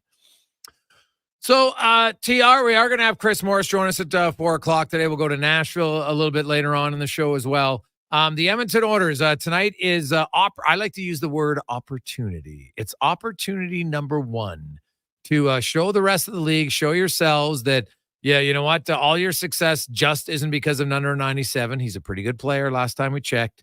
We all know that. But I went through the Oilers roster and the amount of skill they have even without him. And I know it hasn't shown up on the score sheet this year. So I think there's some recency bias. But 10 games doesn't make careers for players. If you've done stuff for 500 games and been really good at it, I don't think 10 games means suddenly you've lost it. But like the Oilers, you know what? They didn't react well when he went down in Columbus. That was kind of a dud. You had mentioned and said, if that's any other time of the year when you see that porous of an effort, people are like, oh, it's a coach. Obviously, it's not the coach. So tonight, you got Drake Caggiula back in the NHL for the first time in 19 months. Noah Philp making his debut. Those guys are they should be flying, I would think, with a lot of energy. But the other top three lines in their defense, man, I need to see a much more energetic effort. Do you think they have it in them tonight? Well, I do. And last time I was on, I, pointed out that when McDavid went down, they didn't really respond very well. And you can go out there and you can bear down and you can finish hits. You don't have to go out and play goon hockey, but there's ways to look into it and engaged, and they weren't. Now, difference is that was on the spot. It kind of happened. Now they've had days to think about it, and not only think about it, but the press is being, I think, overly doubtful of the Edmonton Oilers, and they still got, like I said, you'd still put them up there with one of the best teams in the league, if not the best. I'm not just saying it because I'm on Edmonton market. Connor McDavid goes down. Okay, big deal. That might happen. You prepare for that, and that's why they're deep, and that's why they have all kinds of scoring and guys that have been up for the Norris Trophy, and so I think it's honestly a perfect opportunity to come out of it. And that they know this time, right? You can think about it, you can say it, but right now you know it. And if you're in there, these are the people, the vast majority of the people in that room just came off the Stanley Cup final. And what got them there? A lot of you could hear it in their talk, in their interviews towards the end of the year. People had us written off at the beginning. They used it as motivation. So now they've had 2 days to hear about how bad they all are without Connor McDavid, or more than that, how bad they all are without Connor McDavid. So, what would you want to do just as a natural human instinct, let alone a trained athlete? So I'm not worried about it. Yeah. Well, I think they have an opportunity to show. I think they have more than enough skill for 2 to 3 weeks. I look at Nashville's 12 forwards. They're not more talented than Edmonton's. I look at Calgary's coming up. They're not more talented than Edmonton's. Now, there'll be the odd game where you look and say, okay, they might have a better lineup, maybe, but not like clear cut. Where Nashville has an advantage tonight, I think, is in goal. UC Saros over Calvin Pickard. I think most of us would take UC Saros. Well, not most. I think everybody would take UC Saros. But that doesn't mean that Pickard can't hold the fort. And if Edmonton's team defense is where they limit shots, then his job will be a little bit easier. Now, they got to limit quality chances more than shots. But overall, Roman Yossi's the best defenseman in the game. But the best defense pair is Ekholm and Bouchard over Yossi and Shen.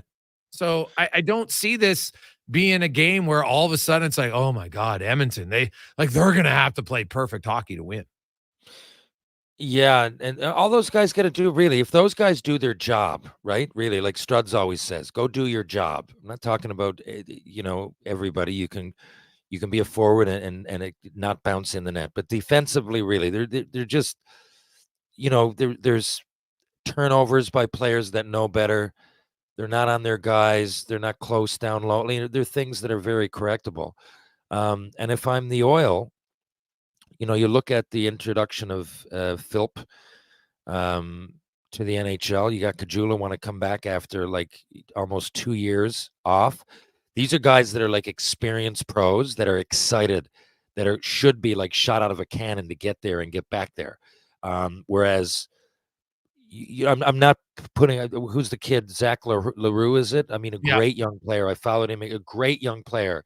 But I don't think it's quite this. He's still learning, and he's on the fourth line where he probably, he's just getting his feet wet in the NHL. And now I go from a huge star in junior to fourth line here. I mean, I know what that's like, and sometimes you feel out of place, and you're excited to play. But if you've like been in the NHL or you've been a pro as long as Philp has and haven't really gotten that shot, and now all of a sudden you're on a huge stage. It's not only they're getting a game in. It's not like it's the end of the year and they're just throwing their players in out of respect. The best player in the world has gone down, and you are called in to help remedy that for this team. I mean, it couldn't be any more exciting, I wouldn't think, for those two. God, no. Yeah, like they're excited. Noah Philp is excited. Yeah, we saw Philp in preseason, Terry. He did a lot of things well. He did. And you could argue that, hey, he did enough to make the team. Derek Ryan in preseason, I don't think did enough to lose his job in preseason. But I had said I thought Noah Philp was going to be back in Edmonton before the end of the month, and lo and behold, here he is. He's bigger, he's faster, he's good on faceoffs. There's a real opportunity here for him to take hold of this, and because Connor McDavid, his presence back in the lineup won't impact if Noah Philp's going to play or not, because I think Philp's here. And Derek Ryan's the guy he's kind of battling with. And here is Philp's opportunity to show, hey, training camp and preseason wasn't a fluke.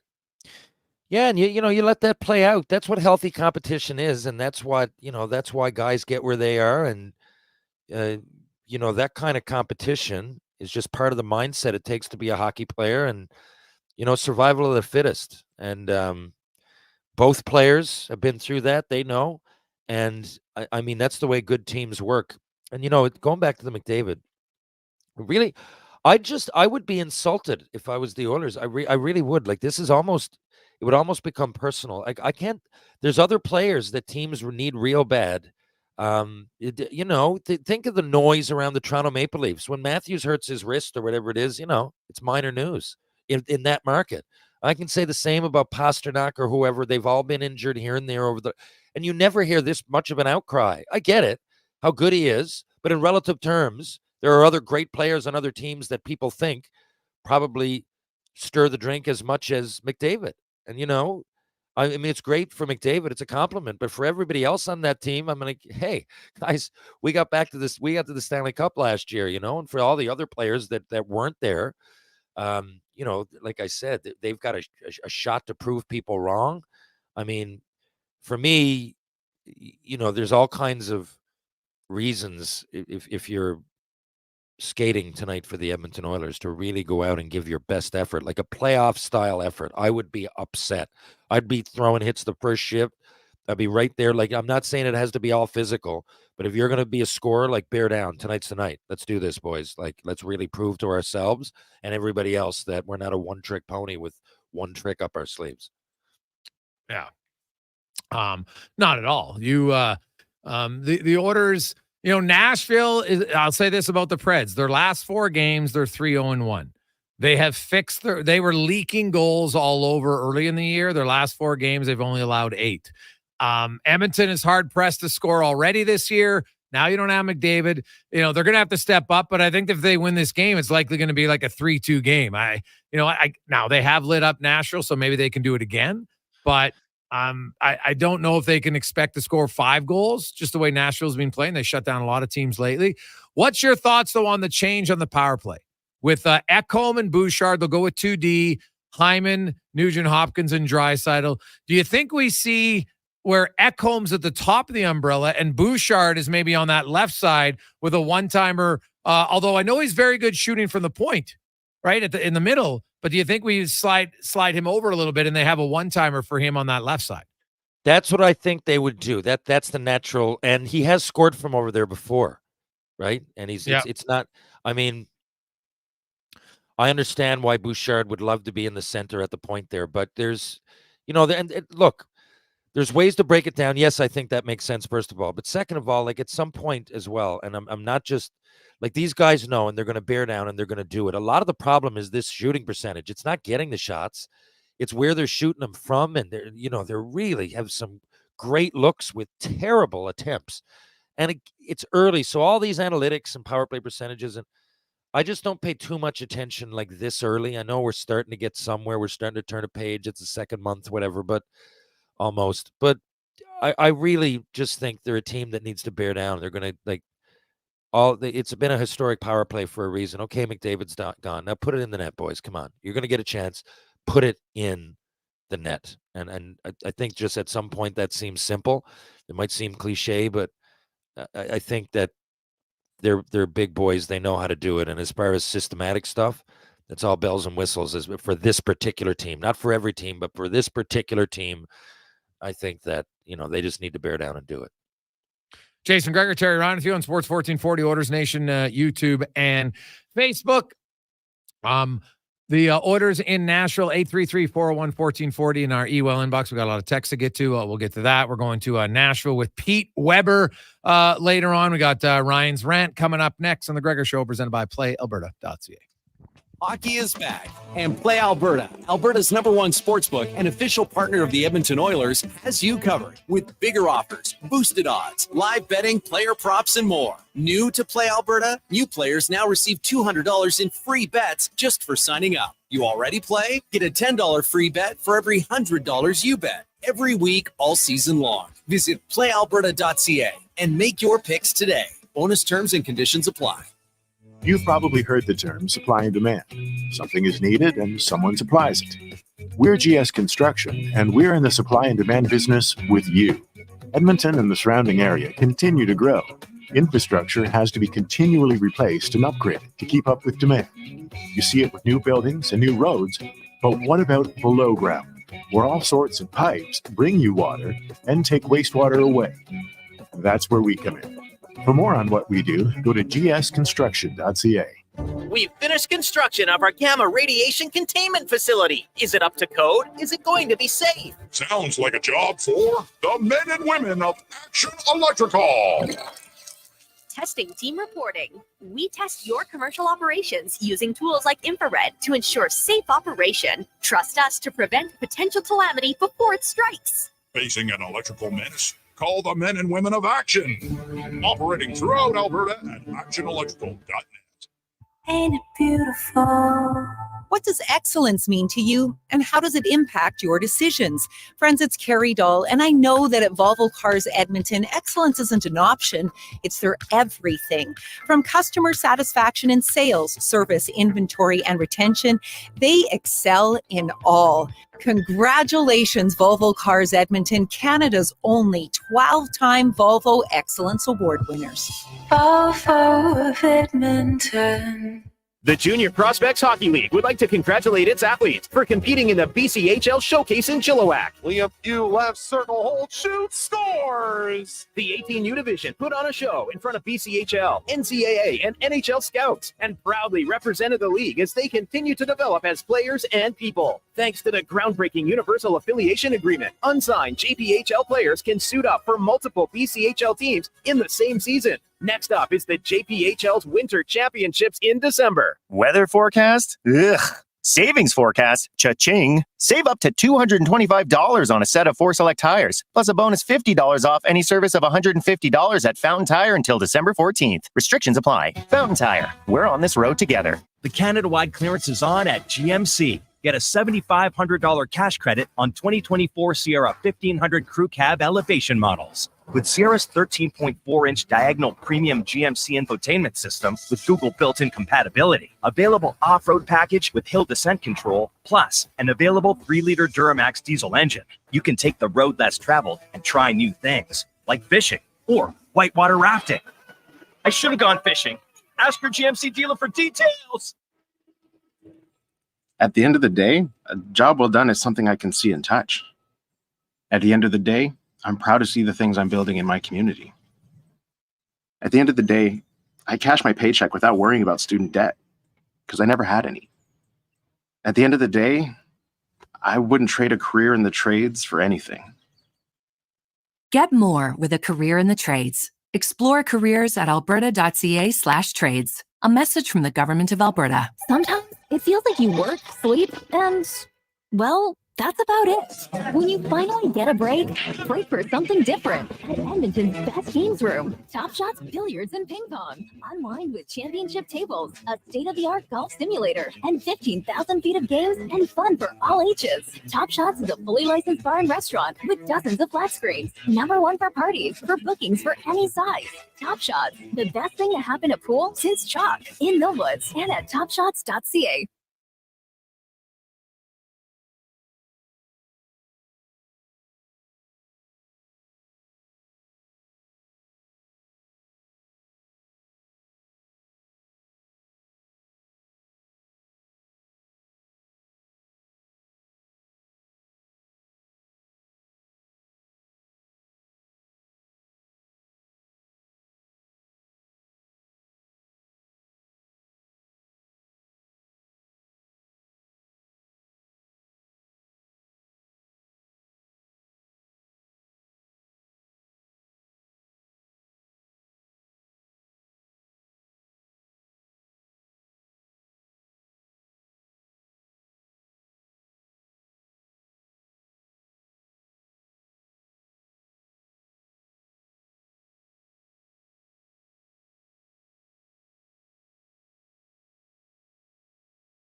Jason Gregor, Connor Halley, Sports 1440, Oilers Nation, YouTube and Facebook. I saw somebody online going as ray gun for Halloween.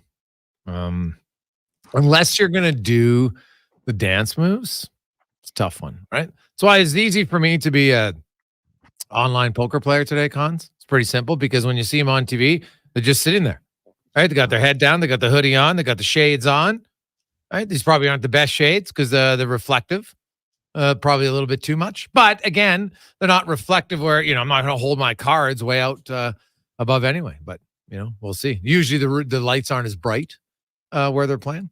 So either way, but if somebody could do the ray gun and they would dance, that'd be unbelievable. Unreal. So I will say, if my idea comes to fruition, next year is going to be the favorite Halloween costume I've ever done in my entire life. So I've been thinking about it for a while and I've been doing research on it and I think it's possible. So if it comes to fruition, Cons, it would be a one and done Halloween commitment because I never get that committed to a costume. People who do, I respect the hell out of you. That's not me. But there is one I've always wanted to do. And I started looking into it. And if it comes to fruition next year, that'll be the one time where I'm like, I quite like my outfit. So we'll see if it happens. It's a really odd time to announce that on the Halloween. Why didn't you just do it this year? Because I didn't think about it till last minute. And then when I thought about it, I started doing research. I couldn't get the stuff in time. So, because as anybody knows, TR, I've literally purchased one thing online in my life. Me too. Yeah. Like I don't buy stuff online. Backpack. And so a backpack. Yeah. Recently, one of those like ones you travel with or whatever. I got a deal. Oh, okay. Yeah. That was it. Everybody's always at it. I had a bad experience years ago. And if I started to do that, I'm not going to go out. I travel a lot. I go to malls. I enjoy looking forward to it. That's the truth. I swear to you, other than like the soccer registration and stuff, I've never And it takes forever to get to Newfoundland anyway. It doesn't matter. Like my wife does most of it. Like I like to when I go for clothes, then I like people like I respect people who do it, but I'm like, they buy clothes online based on a fit. They don't try them on, then they get it at home. And if it doesn't fit, they return it. I'm like, that's exactly my, yeah, to me, you wasted a lot of time. I'm like, if I want a pair of jeans, I'm going to get them so I can wear them the next day. 100%. Yeah. So it's a different time. That's how I grew up, right? Like I'm sure if you're a young kid and that's how you grew up, was ordering everything online. And now you're just like, meh, I'm used to it. But I can't get into the online purchasing a lot. I know it's a thing and I'm obviously in the minority, but that's just But if you choose to buy it, you're more active and you're more social. And I think those are two things that are really fallen by the wayside with humanity right now. So I make sure to read papers still and read books. And I also got the Audible and stuff, but I read books and I walk to things that if I need groceries, there's times I've used the app in a snowstorm or something and, people are trying to make money and, that's what they're doing and I'll help them out. But normally I just, I go, and when I go to say Walmart or something, I park as far as I possibly can away. Get all those extra, before steps. Right? It's just a healthy way to live, I think. Yeah. Yeah. No, it's true. I always look at in my life, my goal is to park away far for a few reasons. I like the extra time there, but I always am like, you know what? There's somebody who needs to park close. I don't need to. So that's my mindset. I'm always like, you know what? Now, it doesn't mean that person will be going that day, but that's what I tell myself. I'm like, you know what?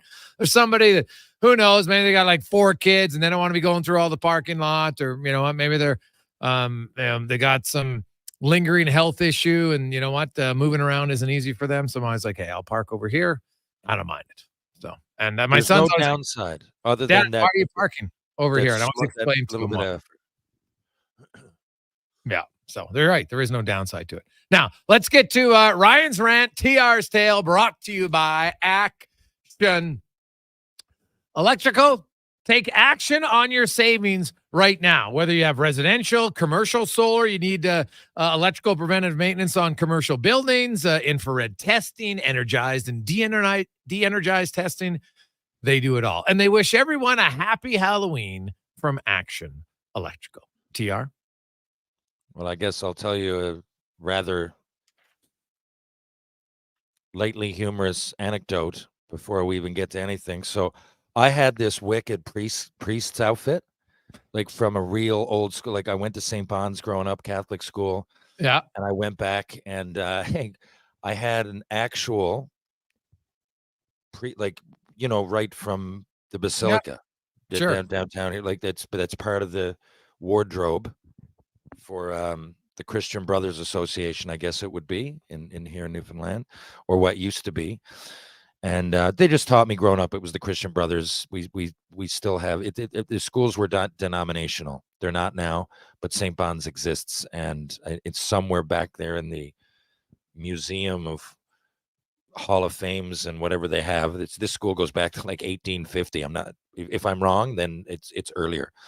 And so I went back, got a chat going. I had this wicked costume, and I put it in a Good Life bag, and I went in earlier on the way to hockey, and I dropped it off at the I dropped off some old clothes that I don't need anymore to Value Village.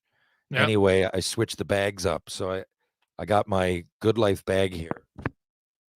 This is all stuff that I was going to bring into Value Village. I got this awesome costume, and it had gift cards and everything in it as well for other reasons. Anyway, so I had nothing last minute, and so that's why I'm wearing a shirt. I'm a guy with a chip on his shoulder. Whoa. A guy with a chip on his shoulder. Yeah, 1 second. I'm not sure what happened there. Oh, yeah. Sorry about that. Yeah, well, I just had nothing. This is last minute. That's actually, that is just for people who are listening. He has like a Dorito chip taped to a shirt, chip on his shoulder. The skate we go to, anybody follow the American Hockey League, Patty Yetman owns a rink. He used to play professionally. I guess he retired about 10 years ago, played in Manitoba. He has a rink there. It's right next to Holy Heart High School. So the kids come over every day. I go in every single day of the week. Weekdays, we skate there at noon. Okay. So I got to know some kids outside, and they always come over and shoot the breeze about, their hockey or whatever they're doing, or, And I promised them I'd come with this wicked, and I knew that the Holy Heart, they would get it, because that's an old religious school as well. And I said, I got an awesome costume. I'll come into your guys' class and everything. I'll like act, and I had glasses to go with it. I had like a cross with me. I had all kinds of cool stuff that was authentic. Anyway, I didn't have anything. So this is just at the last minute. I tried to be, I guess, it's all I could think of. I tried to be useful with what I had in the car. I had a bag of Doritos, coffee, and my hockey gear. Oh, So nice. not that that's my tale, but whatever. No, no, it's your tale. I figure I'll explain to you before Grant comes on. So we talk about this high ankle sprain. So that's the reason I had to retire. Now I did. A lot of people think it was a concussion when I mentioned injury. I did miss almost all my 19-year-old year.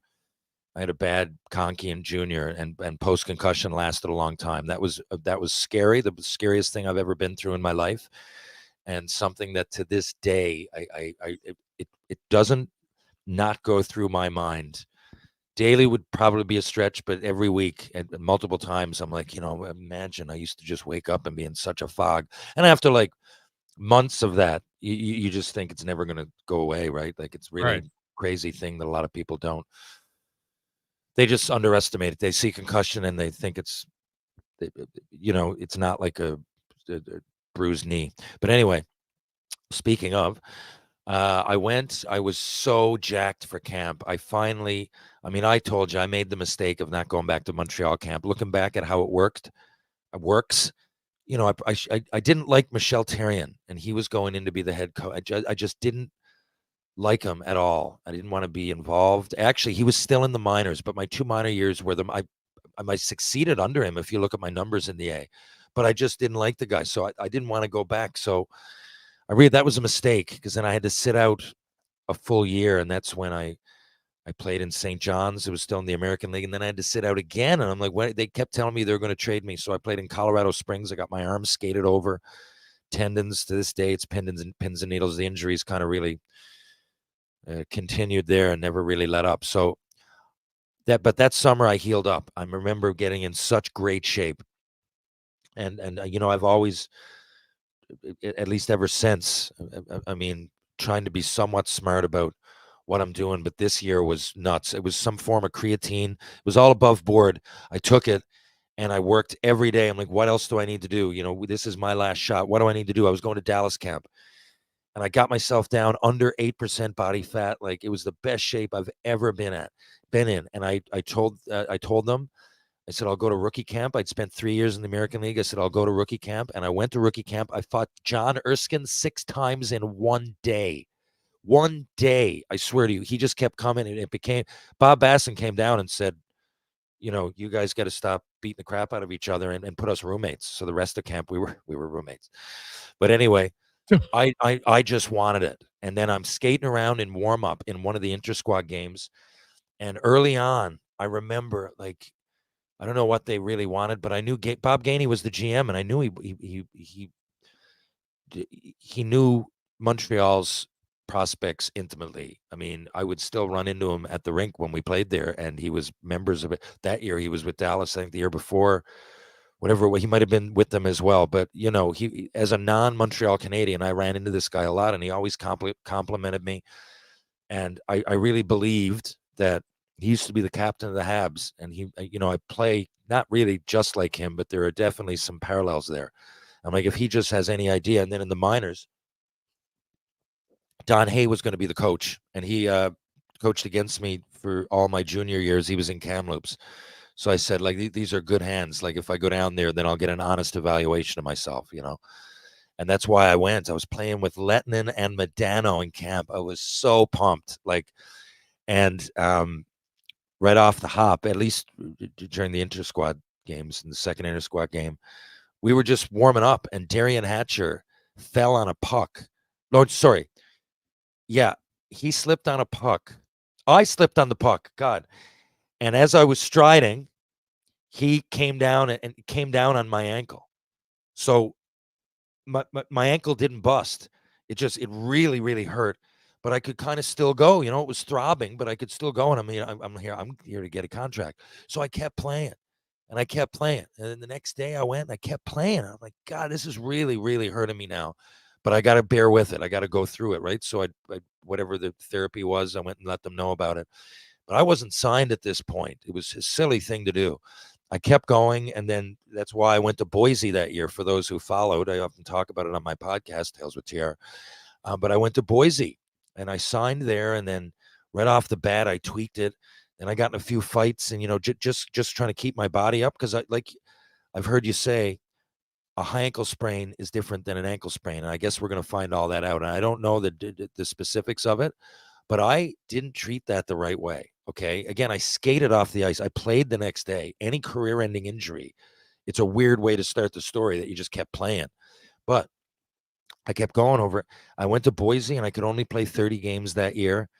And then I got home here, and I truly, I'd done the damage myself. I chose to go in, but the people, I didn't really call minds that could have really helped me out. I just kind of went locally. I'll never say the guy's name. I think he was trying to do me a favor, but I was working out with weights, and it was hurting. And anyway, I'm not trying to be alarmist here. I don't think this will happen to Connor McDavid, but I'm just telling you that I identify with the injury. It's not something to take lightly. Alex Newhook's another guy from here. He had that last year, and they said, it was going to be, again, I'm really not speaking to an Edmonton audience trying to be alarmist. They know if they're telling you Connor McDavid's going to be back in 2 or 3 weeks, of course he is. There's a lot riding on that.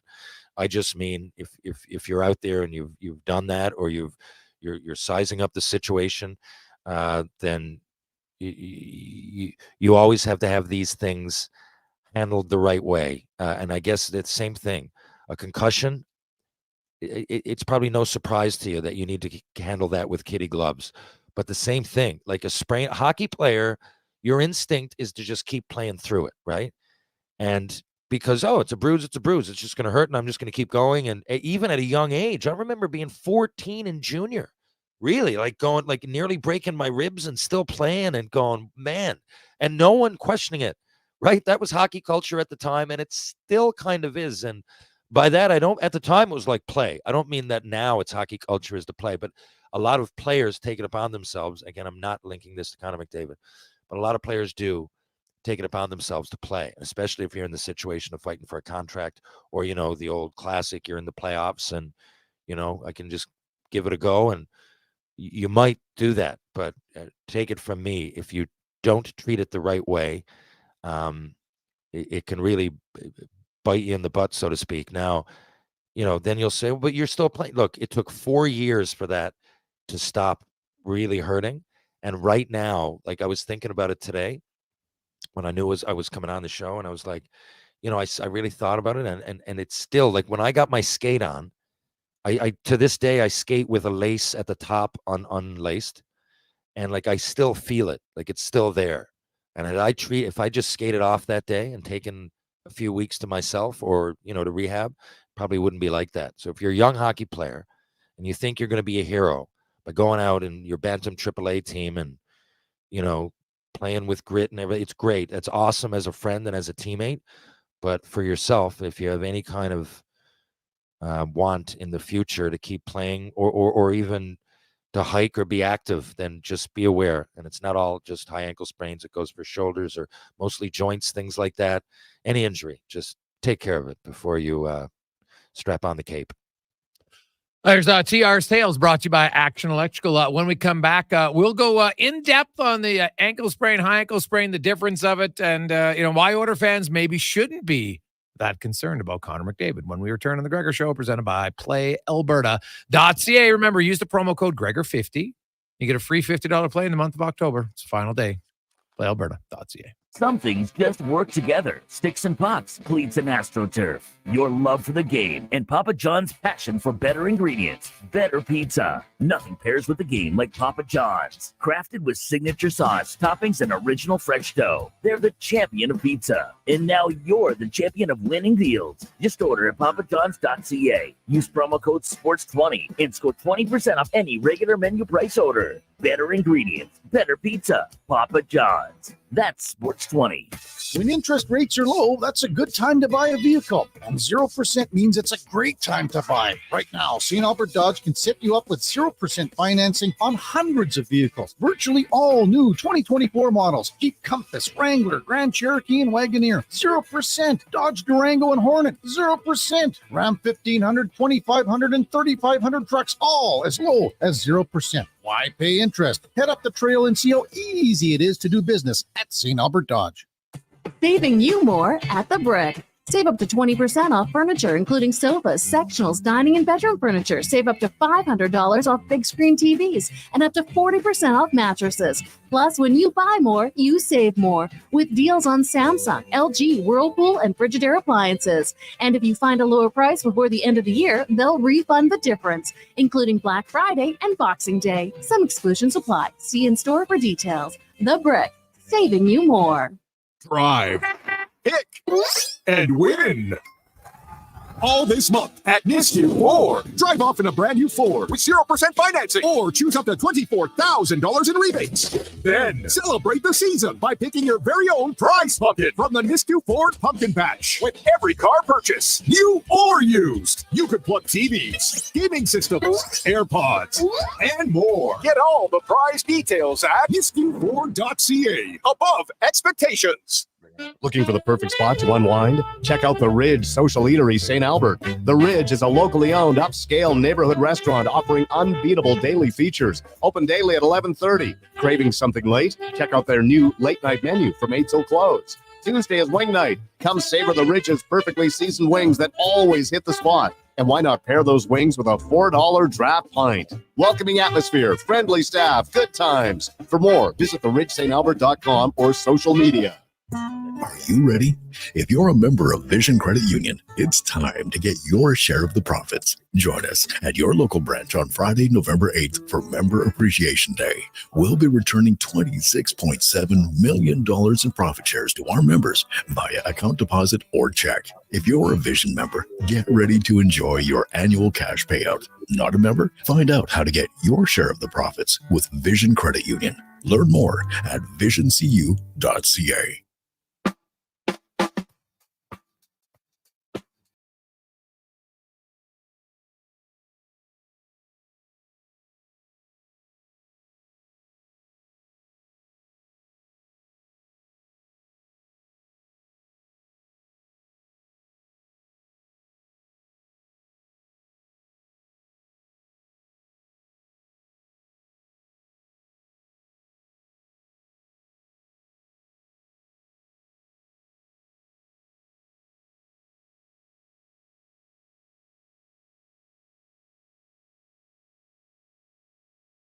Halloween edition, game day edition here on Sports 1440, Oilers Nation, YouTube, and Facebook. All of you Dodger fans, congratulations. Your team with quite the comeback, down 5-0. The Yankees, oh my goodness, is that an ugly fifth inning? As 3 errors in the same inning. That hasn't happened in the World Series since the Yankees did it, in a losing effort, I should say, to eliminate themselves. Game 7, 2001. Against the Arizona Diamondbacks. So, yikes. Yankee fans, you can't say you haven't seen it before. I guess unless you're young, then you haven't. But if you're a little bit older, sadly, that one might have brought back some tough memories for you last night. Oilers are in Nashville tonight to take on the Predators. Calvin Picker gets a start in goal. No Connor McDavid. Noah Philp will make his NHL debut. Drake Caggiula back in the NHL for the first time in 19 months. They'll plan a line with Corey Perry. Dermott comes in for Stetcher on the back end. He'll play with Nurse. And then you have Draisaitl's line will stay the same with Arvidsson and Podkolzin, which means Nugent Hopkins moves to the middle between Jeff Skinner and Zach Hyman, as the Oiler forwards have a huge opportunity to show that they can produce without Connor McDavid. We'll see if they do, because they got a few weeks to do it. As we get to the injury report now, brought to you by Leading Edge Physio. The team in Old Strathcona, they have special training dedicated to reducing the impact of cancer care before, during, and after your diagnosis. From lymphoma to the management of fatigue and side effects of chemotherapy and radiation, they can help. Learn more at leadingedgephysio.com. com as Grant Fedoruk joins us as he always does. Grant, today I want to talk specifically about ankles. Of course, it's a big story in Edmonton. Connor McDavid is out now. It's 2 to 3 weeks. So first of all, can you explain the difference between an ankle sprain and a high ankle sprain? Yeah, I might have to remove the helmet so I don't got an echo here, but in keeping, I saw your beautiful get up there, so I had to grab whatever was on hand.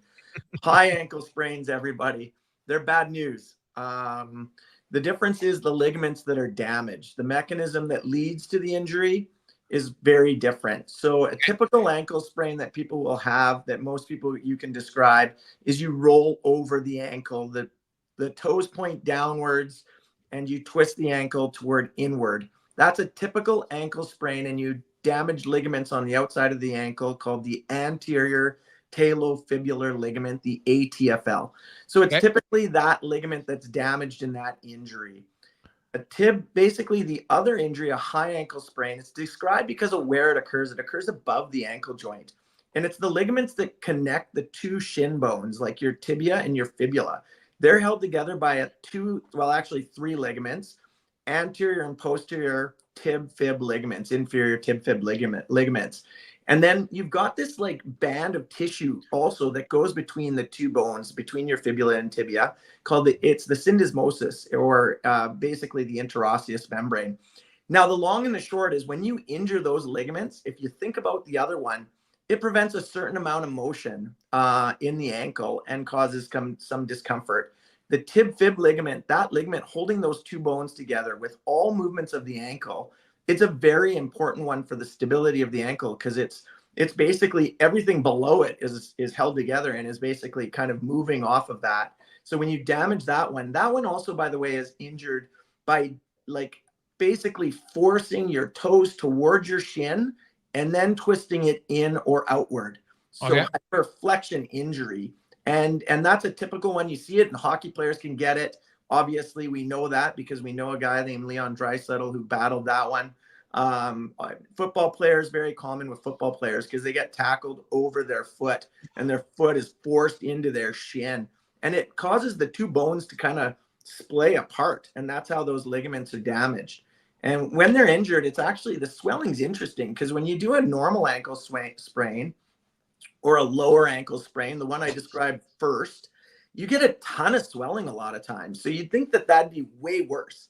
But in fact, the one with the high ankle sprain, you get less swelling, way more pain, and a way longer recovery versus the one where you get the big swelling. So it's kind of an oxymoron in that way. So Connor McDavid, because it's 2 to 3 weeks, is it fair to say it's not a high ankle sprain? Yeah, I would venture to say that just on the time frame alone, I would say that it's very unlikely that it's a high ankle sprain. I've seen high ankle sprains from competitive athletes take 3 to 4 months, and in some scenarios even longer. To be honest, it's kind of neat, not neat, I guess for physios it might be. This swelling that you get around them, it kind of looks like a donut around the top of the ankle, and it just sticks around for a long time. Very uncomfortable, really has a huge impact on their ability to push off of that foot. And I mean, if you remember, Leon dealt with it for a long time during his recovery. Yeah, for sure. Grant Fedoruk joins us.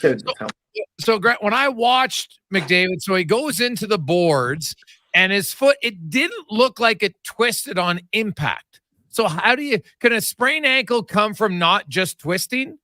Yeah, you can damage ligaments from compression as well. So there's a lot of things that could have gone in, and this is all conjecture, and I'll say this over and over again.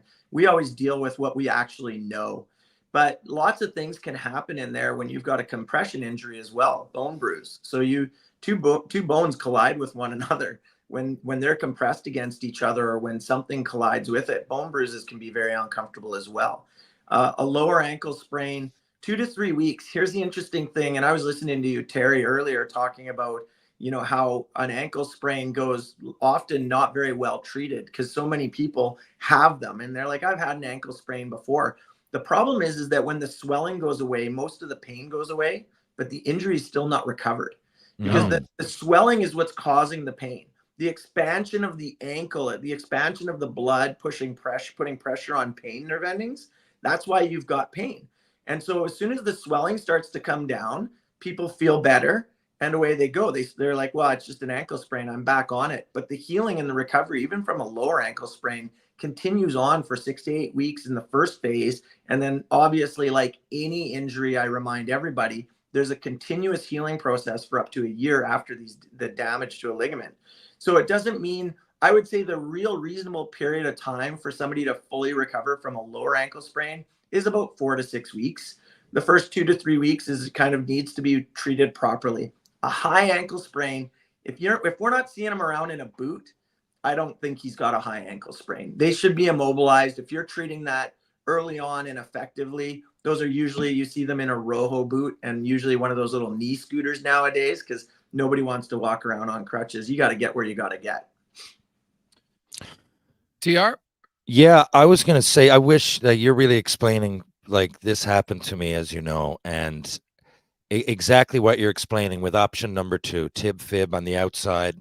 And honestly, when the swelling went, all I can explain, like, and that was it. And look, I'm not, the people though around me were, a lot of people were like, yeah, you know, you just got to be confident, but it wasn't. I felt vulnerable still. The swelling was gone, and that's the best way I can say it's vulnerable. And I would play the off wing and everything, because coming out of the zone, getting a puck and having to brace myself on it, I wasn't sure. And then sure enough, pain would shoot up, right? Once every few games, pain would shoot up. And I knew it. And it just never, and I remember it took like 4 years. Okay. I would get down a way I could test it. It only figured this out like a while after a long time, but I would get down in like the catcher's position, because I was warming our pitcher up in the summer. And I was like, wow, like it doesn't bother me, but I'm feeling it when I do that. And it's really odd that it's been 4 or 5 years and it's still. So my question to you is, look, I was doing squats and everything. They were trying to build it up around it. I was going, and I knew doing it, I'm ripping the crap out. Like I knew better, but there was people around me that were trained. And I guess that's what they thought, strengthen up around the. Now, how do you strengthen it? Yeah. I was doing heavy squats. That can't be the reason it hurt. You know, and then is there the injury I've always explained to people, you can't be proactive, right? Like there's nothing to wear to really prevent it, or else it'd prevent your skating. And lastly, like shortly after I could walk and run fine. That's why I got into ball hockey. Like I get a low cut shoe and I wouldn't really feel it that bad. But with the skate, I guess that's why I still got to go with the eyelid at the top undone, because like it would restrict it and it would really hurt. And I remember like I'd rather just let it play out, because I gave up on strengthening it or trying to be proactive. Yeah, so there's so much to unpack there. Number one, with a high ankle sprain, you're right. The boot, so a low ankle sprain, actually, when you have a typical, let's call it typical ankle sprain, the one that most people know about, they've rolled their ankle, the boot of a skate actually helps. There's a lot of stability provided by the boot. In fact, you take a bunch of tape and wrap it around the boot. You look at football players and what they do with their shoe, right? So they've got tape going every which way underneath their shoe, and then tape every which way, figure eights, and what we call heel locks. They prevent excessive plantar flexion and inversion of the ankle, so they can prevent you from actually putting stress on that ligament. So you can get back to sport a little bit earlier with that injury. And you can give it a better opportunity to be able to perform with that without potentially. You can never preclude re-injury, obviously, no matter how much you tape somebody up or you put a brace on them. With a high ankle sprain, because of the way that injury is and where the location of it is, the boot of a skate's a little bit tougher. It'll actually squeeze on that joint. In fact, to test for these, that's what I do. I take the two malleoli, the two bones on the outside, and I squeeze them together. And if somebody goes, like that killed me, it's because of that. I'm putting stress on the syndesmosis, or that interosseous membrane. That's what I'm doing to test for it. There's a few other tests we do, obviously, to check. Number one, to go to the second part of your question, you need to make sure that a patient like this regains full range of motion, has most of the swelling is gone down, or it's not repetitive, it's not increasing swelling with activity. So if you've got reduced pain, reduced swelling, no increased swelling with pain, full range of motion, now in order, those are the things we need to deal with before we start doing a lot of strengthening. because if we put somebody through the very motions that need to develop strength, we're often putting stress on the ligaments. They're not getting a chance to fully heal, and they need to go through a healing process. And in today's world, with active recovery and such, there are a lot of people who are missing out on this key period of time where the body just needs to be, you need to reduce swelling and inflammation, and you need a healing process to take hold. You know, nobody says with a broken leg, you should start doing strengthening right away. We all agree with a broken leg, we need the bone to mend. Well, it's a similar thing with ligaments. They need a little window of time to go through a healing period, and you can listen to somebody. I'd have been listening to you, Terry. If you were saying, man, this is still hurting, I'd be like, hey, dude, like your body's telling us not to put that stress on it just yet. And there's different kinds of pain, and athletes are very attuned to the kind of pain they've got. They will tell you, this is sharp, this doesn't feel right. Or they'll say, nah, you know what, this isn't so bad. I'm, you know, a little achy. Those are totally different things that you're going to push. One, you're not. The other one, you are. And so when an athlete's telling me what they're feeling, I'll tell you, my antenna are right up, because they know what they're talking about. And if they say I don't feel right, I'm going with what they're saying, and we just back off. And it's this envelope. You just keep pushing that envelope, see what they can tolerate, and you follow that, because the body's going to tell us what it should do. Timelines play a big role, though. High ankle sprains, they take longer. Like I said, if he's wearing a boot around, he's not coming out of that boot for 6 weeks. If you're going to make sure that that mends right, and we're talking about a high caliber athlete, you don't want this to impact his career down the way. And it depends on the time of the season, right, Jason? Like, let's not kid ourselves. If we were going into first round of the playoffs, we'd have a totally different approach to this as far as trainers and medical staff go, and depending on the injury, versus early in the season where we can give it a period of time to make sure it mends right. Grant, is always great stuff, man. We really appreciate it. Happy Halloween, and enjoy the trick-or-treaters tonight. Yeah, I had to take the helmet off. I was hearing my own voice, and I don't mind if everybody else hears it. I just don't like to hear myself talking. Awesome. Thanks, man. Have a good one. Thanks. Really appreciate it. There you go. That's Grant Fedoruk from Leading Edge. Great rundown. When we come back, the new Prez and CEO. If you're ready to get fired up, TR, I'm telling you, I don't know if you've ever interviewed Chris Morris. He is intense. He is passionate. People are going to be wanting to run hills after this. So Chris Morris, the new Prez and CEO of the Elks, will join us after Connor Halley. Sports 1440 update brought to you by the Alberta GMC dealers. The Canada-wide clearance is on now at GMC. You can get a $7,500 cash credit on a 2024 Sierra 1500 Crew Cab Elevation. See more at gmcoffers.ca. This is a Sports 1440 update. Game day, the Edmonton Oilers down in Nashville taking on the Preds. Puck drop just after 6 o'clock. We got pregame coverage coming up at 5 with Andrew Walker, Gregor, and Donovan Paulson. Elsewhere, Leafs host the Kraken, the Blues in Philadelphia. Ducks up against the Penguins. Caps host the Montreal Canadiens. Bruins in Carolina, and the Sharks taking on the Blackhawks in the NFL. Week 9 kicks off with the Jets hosting the Texans. That gets going at 6:15. Coming up in hour 3 of the Jason Gregor Show, we'll be joined by new Edmonton Elks president and CEO Chris Morris. Plus, we'll talk some Nashville Predators with the voice of the team, Pete Weber. I'm Connor Halley. This has been a Sports 1440 update. Sports 1440, Stingray radio station. CKJR broadcasts from West Edmonton Mall and Wetaskiwin. Download the free Stingray music app and listen wherever you go. Hey, sports fans, we've got a clear choice for you. At Crystal Glass, we provide customers with the perfect glass for any job. From home to auto and even commercial, installation or repairs, we're your team. Call 310 Glass or visit crystalglass.ca. Crystal Glass. Edmonton's premium live music and party venue is On the Rocks. Check out Bingo Tunes on Monday. Perform on the best stage in town with karaoke on Wednesdays. Learn how to salsa with Salsa Rocks on Thursdays. And every weekend, OTR goes live. With your favorite bands on the OTR stage and DJ Kenny K. For everything that's going on at On the Rocks, give us a follow. Facebook, Instagram, or Twitter. At On the Rocks, EDM. Eat well, party hard. On the Rocks. On the Rocks. On the Rocks. Open every day till 2 a.m. Noodle, noodle, noodle, noodle, noodle, noodle, noodle, noodle, noodle, noodle. Noodle, noodle, noodle, noodle, noodle, noodle, noodle, noodle, noodle, noodle, noodle,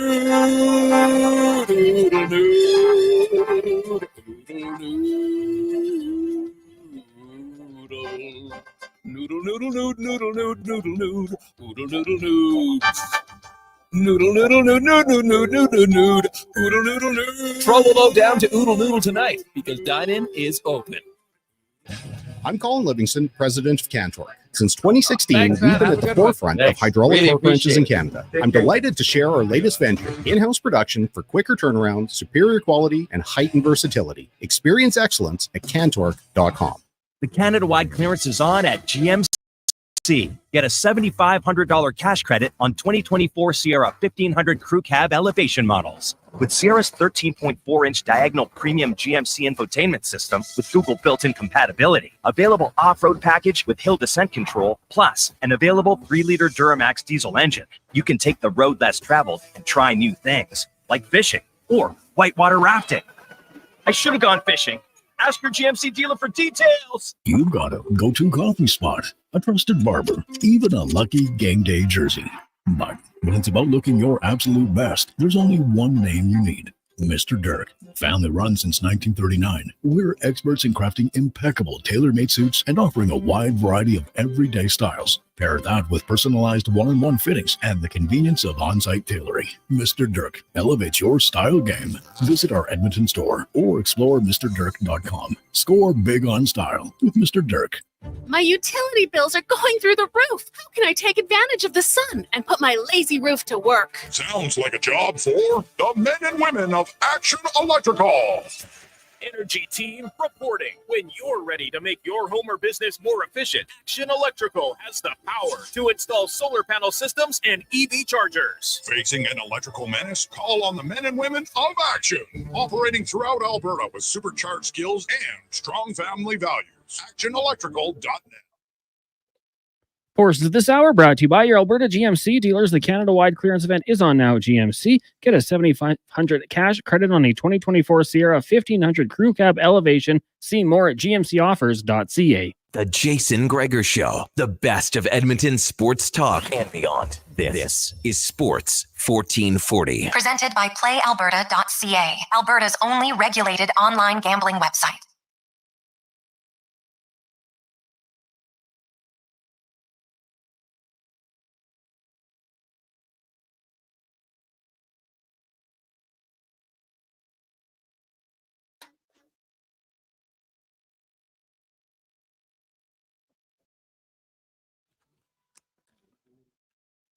Just after 4 o'clock, it is game day. Oilers in Nashville to take on the Predators. Noah Philp, NHL debut tonight. Drake Caggiula, 19 months since he's been in the NHL. So Calvin Pickard will get the start. And, of course, first game without Connor McDavid for the next 2 to 3 weeks. I was told McDavid actually took a brief twirl on skates, and that would make sense when you just heard Grant Fedoruk talk about how the boot of a skate is actually supportive for a sprained ankle.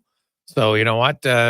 It's one where there'll be some pain. You got to be smart about it. They're not going to rush him back, but at the same time, you know what? You can do some light stuff. So that's a good sign for 97. Now let's get to our big guest of the day, brought to you by the Grand Slam of Curling. It's coming to the Silent Ice Center next week. Some of the best curlers in the country. So get your tickets. Silent Ice, right? Google it. It's very simple. And you can get great seats if you're a big curling fan, because some of the best curlers will be in at the Silent Ice Center next week. So check it out. That is silentice.com, and some fantastic curling. It's going to be great. Love it. Let's bring in now gentleman who is a 3-time Grey Cup champion. He is on the Wall of Honor for the green and gold, and was just the head coach for the University of Alberta Golden Bears for the last decade. But today he officially became the CEO and president of the only professional football team he ever played for, the Elks, or the Eskimos, now the Elks. Chris Morris joins us. Chris, congratulations on the gig, my man. How you doing? I'm doing great. Thank you very much.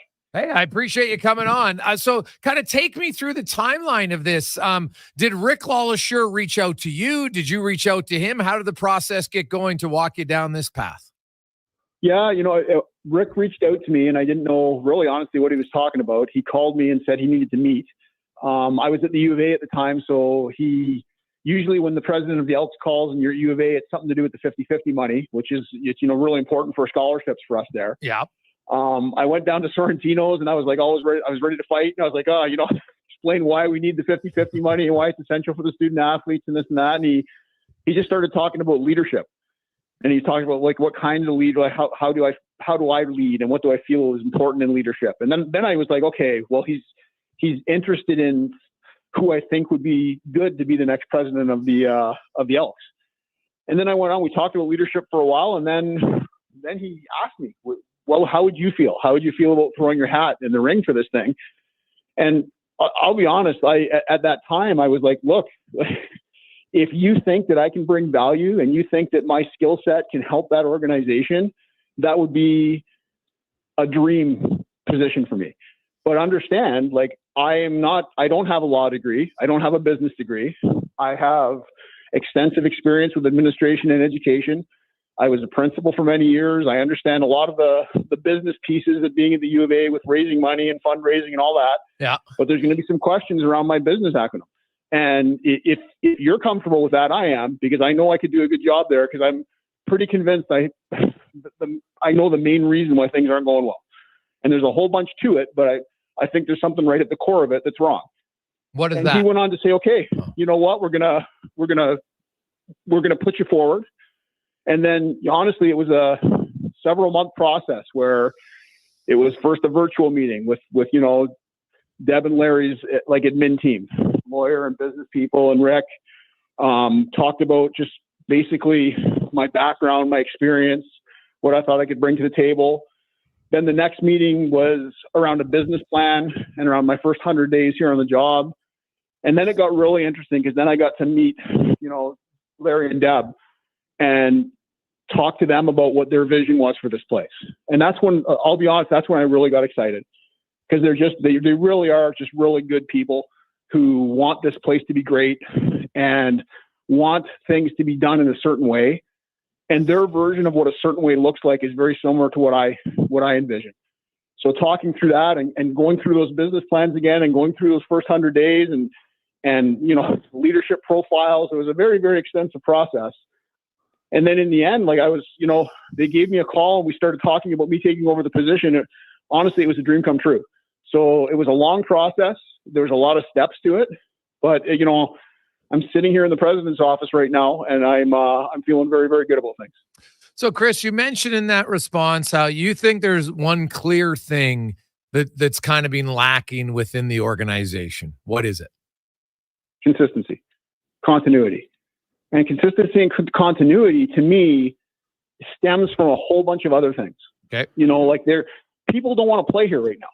Now, it's a little better right now, but there's been turnover here like crazy. Yep. And it's the chicken and the egg, man. Like you bring people in and you don't give them a chance, and you cut 20 guys after training camp. And then the other guys look at that and they go, whoa, it doesn't really matter what you do here. You can get cut. You look at the president's position and you've got 6 guys or 5 guys over the last 6 years. You look at all the other positions here and there's been massive turnover. And then I look back at when I played here, and it was the same lady answering the phone for 14 years. Yeah.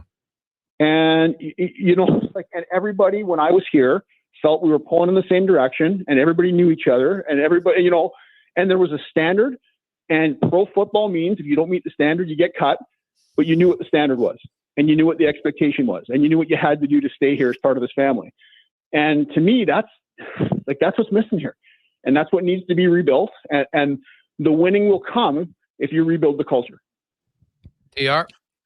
Chris, congrats. And things happen fast in this world, and you're going to need a GM pretty soon. What kind of traits, sorts of traits are you looking for in a new general manager? Yeah. So I just spoke to you guys about how important I think continuity and consistency are, right? Yeah. So the guy I want at general manager, he has to be able to identify talent, obviously. Yeah. He has to have a plan. He has to have a scouting network. He has to be able to identify who can really play. He also needs to be able to understand how to retain players. Like, what do we do? How do we treat people? What do we do as an organization? He has to have a plan that we will execute here to make sure that when a player comes here to play and they play ball the way we want them to, that they feel valued and that they couldn't imagine going anywhere else. Those things, like the part about integrity, And the part about when you talk to someone and you say something to them, I didn't always like what the coaches here when I played said to me. I didn't always like my meetings with Hugh Campbell when he wanted to take money off my contract, right? Yeah. But I knew when he said something to me, it was going to happen. And I didn't for a minute doubt what kept me safe here and what would keep me part of this place. And I think we get back to that, and we get back to players, people in the office, people all through the organization knowing what it is that'll allow them to be successful here, and knowing that if they do those things, they're going to be okay. I think we're well on the path to where we need to go.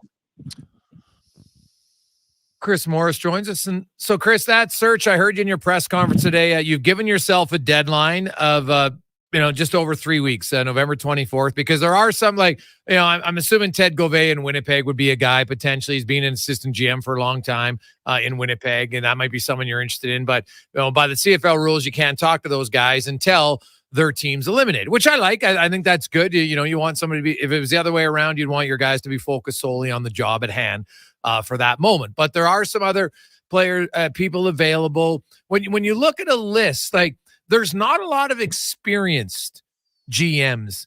In how much does experience matter? Because you've done it in different jobs. When you were a teacher or even a vice principal, it's different than being the principal, right? Like, you might think you're ready for the job until you get the job. How do you know if a guy's good as a GM if he hasn't been a GM? Well, and this is what I'll say to you, okay? In order for me, and I'm in the position I'm in right now, I don't have extensive experience here. Yeah.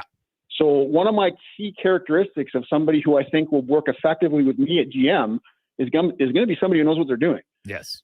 It's not 10 years from now where I've been here and I've seen a GM operate at a high level and I'm going to have lots of feedback for them to help them. I'm in a part where I need to bring someone in who knows what's happening. Now, the assistant GMs are certain, there's a difference between an assistant GM who's been there for 1 or 2 years and someone who's been there for almost a decade. And I think if you look at how you question people and the things you talk about during the interview, which is really over the next few days here, I have to create an interview questions and a way to sort of create a pathway for people to tell me what they're all about and tell me whether or not they could do the things I need them to do. That's what I need to do to make sure I can get the right person in here. And I would say experience is for sure going to be an asset coming into this hire. Chris Morris joins us as CEO and president of the Elks. I had Trey Ford in studio yesterday, Chris. Fascinating interview with him. We talked a lot about his young life. It's Who Is It Wednesday. But then we got into his time. And, he had a response. He goes, I'm not really sure how the coach and GM viewed me as a player. And you played, like what you just said was, I knew what the standard was, and then it was up to me to live up to that standard. So when you hear that from a young guy who's, when he's in there, he's played really well. He's shown a lot. Like, what do you take? Will you talk to a lot of the players from this team first, being a former player, or is it more talking to other people? Like, where are you going to go to kind of glean as much information about your organization? I'm going to go everywhere. So I was down in the locker room today and I talked to several people, and I will be calling several players, and I'll be talking to people in the office staff, and I'll be talking to anybody who really has any sort of contact with what's going on. Because what happens is everybody has different perspectives on things. Everybody has a different perspective on, what it is that the coaches are doing and how effective it is and how the communication works in the organization and how structured and organized everything is. And to me, to go to one person and think that, that's the truth and that's the gospel, I don't know. You need to gather information from multiple spots. So I'm going to say this, I'm going to be everywhere talking to people and trying to get my finger on the pulse of how this place works, what's good and what's not. TR? I just want to know what you do with your Grey Cup rings. You you still rock them, or are they in a vault somewhere? Dude, I don't know where they are. I honestly, I don't believe in that stuff. Like, we won those back then. They're somewhere in my house. It's about what you're going to do next in life, right? And that's, I'm sure my wife has them somewhere because she's like, oh, you got to take care of it. And to me, it's the memories I had with those guys and those teams. And it's about what we're going to do next here. And to me, that's the most important part. Like, the winning a ring is great, but honestly, guys, it's just the experience. It's the journey, those Grey Cup journeys, and thinking back to all those guys we played with and what we did together. That's what turns my crank, not looking at rings. Chris, you mentioned how when you went through the hiring process with Larry and the whole ownership, that, you kind of had to outline your plan, your 100-day plan. This is what I wanted to do. So you sit down with the GM and experience, like I'm assuming the GM looks and is like, hey, well, here's the coaching staff I think I can bring in. These are some of the ones. I'm assuming it kind of goes that in detail, correct? Like that's what you're expecting from all your candidates? Yeah, they need to know, like there's a whole bunch of things they need to know. And like I'm when I say this to you, I mean it with my full heart. Like they need to have certain characteristics. Like they need to have some integrity. They need to act and feel that people should be treated in a certain way. And I need to be able to really identify whether they do or whether they don't feel that way about how you treat people. And I need to be really, really thorough in the way I question and the way I talk to people. If I believe that they have that skill set, because that is the skill set that's going to allow us to retain players. That's the skill set that's going to allow us to build something. It doesn't mean you're always nice. It doesn't mean you always give people what they want, but you got to value people. If they have that, then I move on to talk to me about your scouting network. Who do you have scouting for you where? Talk to me about your player development plan. Talk to me about what you want to do to retain players and go through their entire plan. Who are your staff? Who do you like? Why do you think this offensive line coach is the best guy? Why do you think this offensive coordinator is the best guy? My job is just to ask questions and see what I can gather from each one of them and then make the best decision possible based on that information. It is like, Chris, you've always been someone like when you took over the head coaching job for the U of A, and the head coaching job for the U of A is you're kind of like the coach and the GM, right? You're recruiting the players, then you're doing fundraising. Like you're kind of a president, GM, head coach all in one, right? Like you wore a lot of hats. In this role, you're not going to be like coaching anymore. Are you going to miss coaching? Yeah, you know what? I'll miss coaching. I really love coaching. But I'm going to tell you this, man. Like, I didn't get to coach a lot at U of A. Yeah. Like, people have no idea. Like, when you're at U of A, it's you and one other coach that's paid for by the school, maybe 1.5. And you're playing against people that have 5 or 6 people paid for by the school. Right. So the coach, what I'm doing is scrambling around trying to find money to bring in extra coaches so that we have people in the office working every day. Scrambling to figure out a way to raise money for the program. Scrambling to figure out a way to build the culture in the program. So like I coached, but like being the head coach there, it's a good job, but you've got so many other things going on all the time. It's somewhat overwhelming sometimes. So for me coming here, like even this is day one here, and I've got messaging going out to staff, and I'm working with my admin assistant, and it feels very much like going back to a school. And it's like I have all these tools at my disposal. I have people here who have specific jobs. I know what they're supposed to be doing. I'm going to be gathering that information as we go through this, but there's people here to share in the burden, and there's people here to delegate things to. And to me, that's what I did for many years when I was with the school board. So it's very comfortable. Well, that makes a lot of sense, right? Like you, obviously being a principal, it's an extremely hard job. I saw my mom go through it, so I can relate to that. And, you have to deal with people. You have to organize a lot of different things. It's funny. Every time we have you on the show, we have so many of your former students who text in and, Mr. Morris, and we had him, and the kids still this many years later, talk highly of just kind of how you made them feel more than anything else. And you were a player.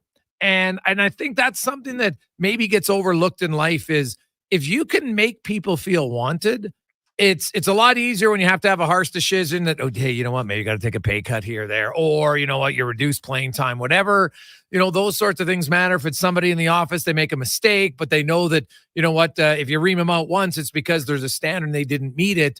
Although those are your strengths. What do you feel is, and I know it's only one day in the job, but what are you most excited about in what you're going to learn over the next few years in your new role? You know what? Like I have lots of experience like in building a brand with our camp system at U of A. It went from like $30,000 to close to $1 million. So I kind of get how to build brand, but dude, not at this level. Like this is going to be a lot of fun figuring out, okay, how are we going to market this club? What are we going to build our identity around? What do we need to mirror in Northern Alberta as far as what the culture is and what people are looking for? How do we bring people back here by building the brand of the Edmonton Elks? I'm not convinced. One of the big parts of my business presentation was that I'm not sure we have a brand. Like for years when I was here, our brand was excellence. Yeah. We just won. So people came to watch us. Well, we sure ain't that right now. So what are we? And what can we sell? What can we tell people we're going to be about so that they become excited about us?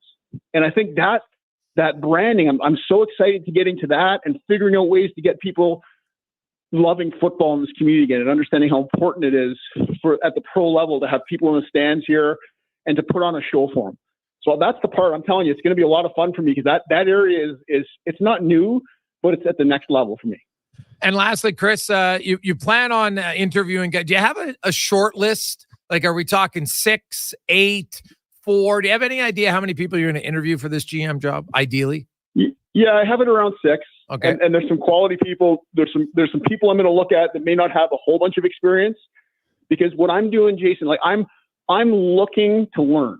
I'm looking to figure out who's out there and who's great and who, like, because you don't know if this, like, we hire a GM, we don't know for sure long term. You know, I might talk to somebody down the road about being an assistant GM for us, or I might look to bring somebody into our organization from a different standpoint.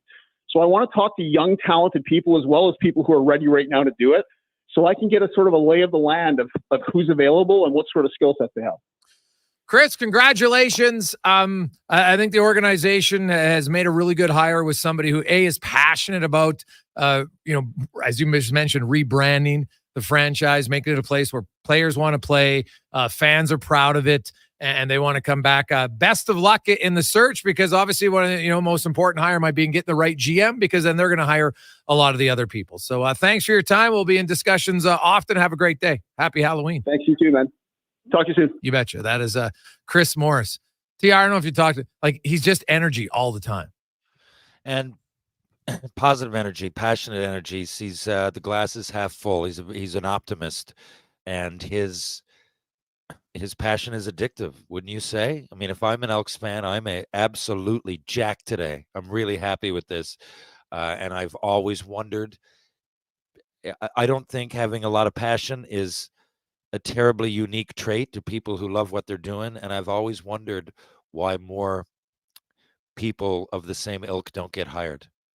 Yeah, that's a fair point. So, you know what? It's interesting. I think Gouvet is going to be a guy, and again, Hervey, G-Roy Simon are obvious ones that will be on that list. I love what he said about the young guys, and I'm going to interview some guys who, you know what, they might not be for my GM job right away, but I'm wanting an assistant GM, because it is the one thing I think in the CFL that lacks. There's not a ton of experienced people that when there is a GM opening, that there's lots of people to go to. So, you kind of want to build a quarterback factory. Maybe you want to build a little bit of a management factory as well. We'll take a quick break. When we come back, we're going to Nashville. The Predators are 3-0-1 in their last 4, looking like they've found their game a little bit. Can Edmonton continue their dominance, specifically Leon Draisaitl over the Preds? And how much different and more challenging will it be without 97? We'll discuss it next on The Gregor Show, presented by PlayAlberta.ca. Hockey is back, and Play Alberta, Alberta's #1 sportsbook and official partner of the Edmonton Oilers, has you covered with bigger offers, boosted odds, live betting, player props, and more. New to Play Alberta, new players now receive $200 in free bets just for signing up. You already play? Get a $10 free bet for every $100 you bet every week all season long. Visit playalberta.ca and make your picks today. Bonus terms and conditions apply. Raise a smoothie to any friend you've had since 1999. That's a good friend. And Booster Juice was there. Now celebrating 25 years in Canada and more than 450 locations from coast to coast. A silver anniversary splashed with lots of oranges. Celebrate 25 years of Booster Juice with the return of OG favorite smoothies like the Orangesicle, the Marathon, and the Original, made with oranges, bananas, strawberries, strawberry sorbet, and probiotic yogurt. Happy 25th, Booster Juice. Download the Booster Rewards app today. The job isn't done until the last load is hauled, and having a semi-trailer out of commission is not an option. Whether replacing or adding to your convoy, Edmonton Trailer has a huge inventory of new and used semi-trailers, trusted by the gravel, logging, oil field, fluids, and freight industries. Find a trailer right for you online or at one of their 3 locations. For sales, service, parts, rental, and finance. When you're in it for the long haul, Edmonton Trailer. Legacy Heating and Cooling jingle auditions, take one for Gene Principe. Are you ready, Gene? Ready? I'm not just here to make a thermo a couple of bucks. I'd never just microphone it in. Take one. Call Legacy. Call Legacy. Nice. Boom! I'm a musical genius. Legacy's going to love this for furnace season. What's not to love with no interest and no Principe payments for 1 year? Are you always like this? Yep, unlike a furnace, I have no filter. Legacy Heating and Cooling. Get ready to revolutionize your job site with Edmonton Kubota's game-changing compact construction equipment. From mini excavators and skid steers to track loaders, carriers, and utility vehicles, they have a model to fit every need, all powered by legendary Kubota diesel engines. These machines are built for performance and reliability. Transform your work with Edmonton Kubota's top-of-the-line compact equipment. Visit them today and see why they're the name you can trust for power and precision. The Canada-wide clearance is on at GMC. Get a $7,500 cash credit on 2024 Sierra 1500 Crew Cab elevation models. With Sierra's 13.4-inch diagonal premium GMC infotainment system with Google built-in compatibility, available off-road package with hill descent control, plus an available 3-liter Duramax diesel engine, you can take the road less traveled and try new things, like fishing or whitewater rafting. I should have gone fishing. Ask your GMC dealer for details.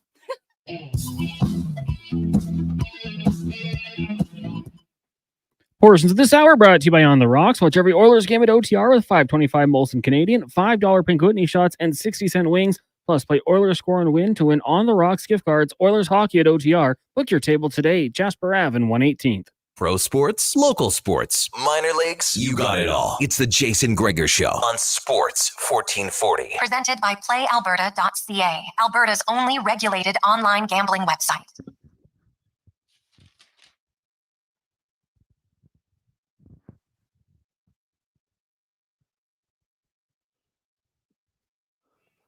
Happy Halloween.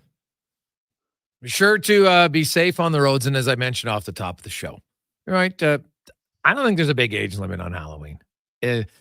Fleeting innocence, as we know, it is fleeting. And you know what? Teenage years, it can be tough. If your kid's kind of on the fence, encourage them to go. It's probably going to be their last time if they're already thinking about maybe they shouldn't go. And if a teenager comes to your door, smile at them like you would a grade oneer. Just remember, you know what? It's a fun time.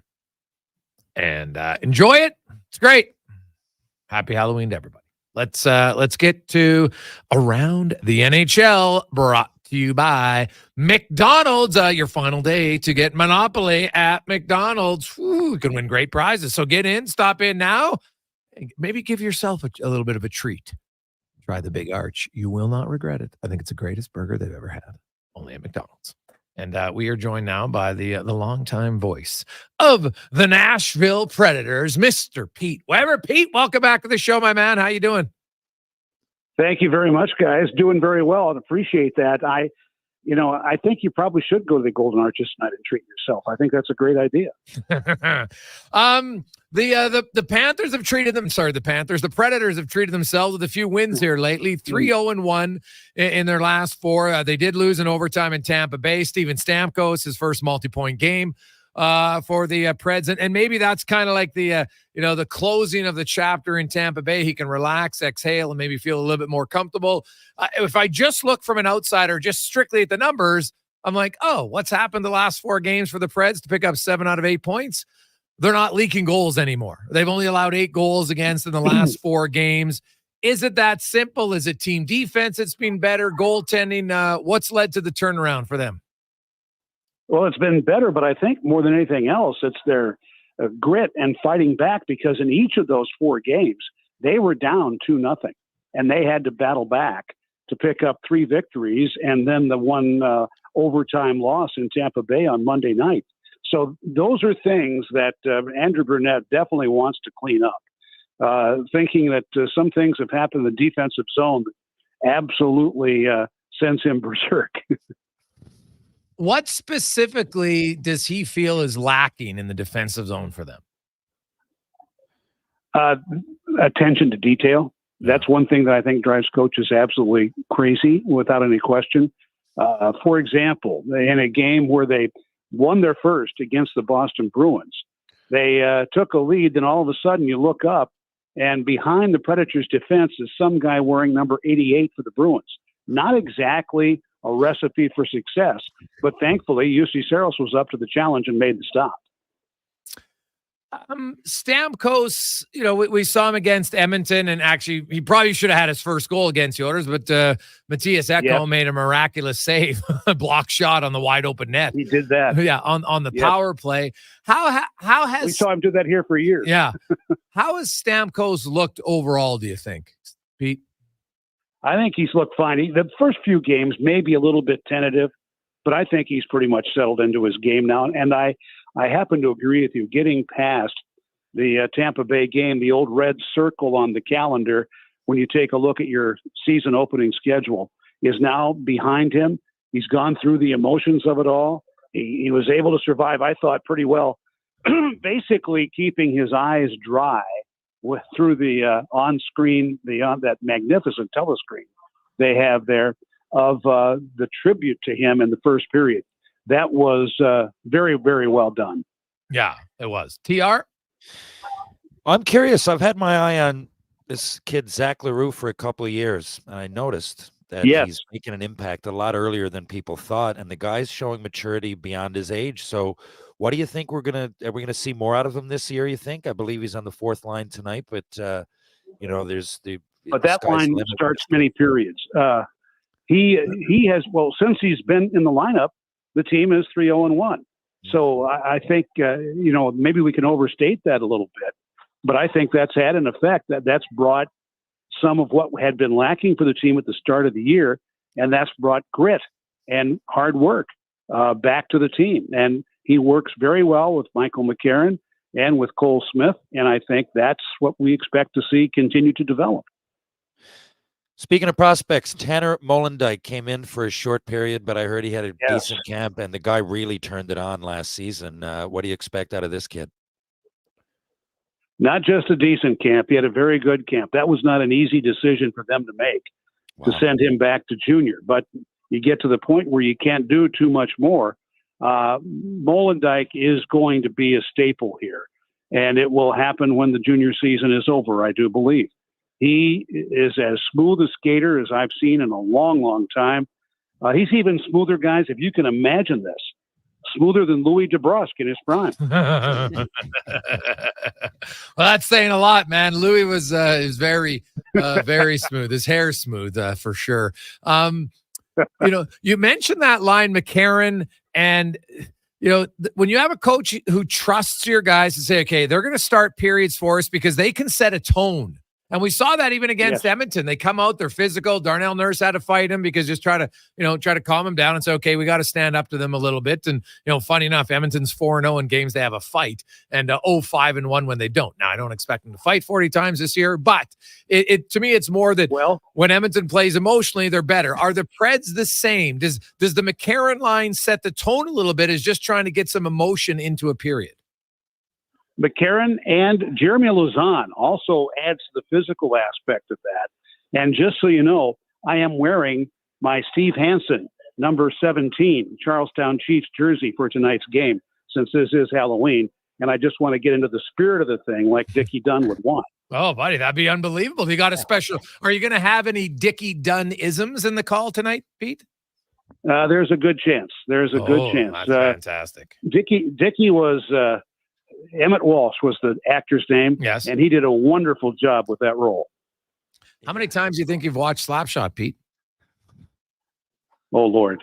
When you consider bus rides in the American League and the old bus rides when I was with the Buffalo Sabres, we were in the Eastern Conference, and we watched it 3 times one night just going between Hartford and New York City. Teddy Nolan wanted to make sure I had the DVD with me at all times. And I've seen it also en français. So I've gone through several iterations of it to be certain. I think I might have worn out my most recent DVD copy. Oof, buddy, that's fantastic. It is such a great show. I haven't watched it in a while. It reminds me, I might have to. I think you should tonight after this game. Yeah. Now, Pete, by chance, have you watched Shoresy? Kind of the 2020 Not version. Yet. Oh, well, TR, of course, my co-host is in it. I think TR, give Pete a quick synopsis of what he should Please do. expect in Shoresy? Well, I would think if you like Slapshot, you'll like Shoresy. You know, there's a lot of there's a lot of parallel worlds there. It's the same sort of, you know, I think it comes close to capturing the actual game that we love and that we play for real. And we use real hockey players, as did they. And I think it's unique. We're not copying anything, but if you like one, you'll like the other. I think I'm pretty confident in saying that. When was it filmed or videoed? Well, season 4, we just shot. We do it in Sudbury, home of the Sudbury Wolves. Okay. We actually shoot a lot of it in your arena. So season 4 is coming after Christmas, and then we're going to shoot season 5 in the new year. Oh, it's all fresh, Pete. This is like right now, today, live kind of us. I think you'll get a good chuckle out of some of the stories about it. The Predators, there's some statistics that just don't make a lot of sense in sports. Leon Draisaitl's dominance over the Preds is unparalleled. You don't see a guy score that often, that regularly. For years, the Preds used to beat the Oilers for fun. They could never beat Pekka Rinne. And now it's, the Oilers, I think, are 12-1-2. There's no Connor McDavid tonight. What do you feel the Preds have to do to kind of end and slow down Draisaitl specifically tonight? That is the number one task. Slow down Leon Draisaitl, because I thought I saw him slobbering in the hallway this morning at the prospects of playing the Predators tonight, because he's done so darn well against them over the last few years. So that's not an easy thing to do. So the best thing is possess the puck and make it difficult for him to get a hold of it. Pete, as always, man, we appreciate it. Enjoy the call of the game tonight. I'm looking forward to the slap shot inferences from old Dickie Dunn, a.k.a. Pete Weber, tonight. Dickie Dunn was my hero, without any question. Awesome. Thanks, Pete. Thanks, buddy. Yeah. Well, I'm just trying to capture the spirit of the thing, boys. Hey, you should. That's great. That's a classic, man. Probably like there's so many great scenes from Dickie Dunn. Still, one of my favorite though is when he's sitting there and they're going through the penalties and they're getting the excellent. The goal is like you feel shame, then you start back up. Oh my god! But when he's what's cross checking? Ooh. Oh god! It's such a simple scene, right off the hop. Yeah. Yes. Oh, so classic. Do you have like a favorite scene of Slapshot, TR? Oh boy.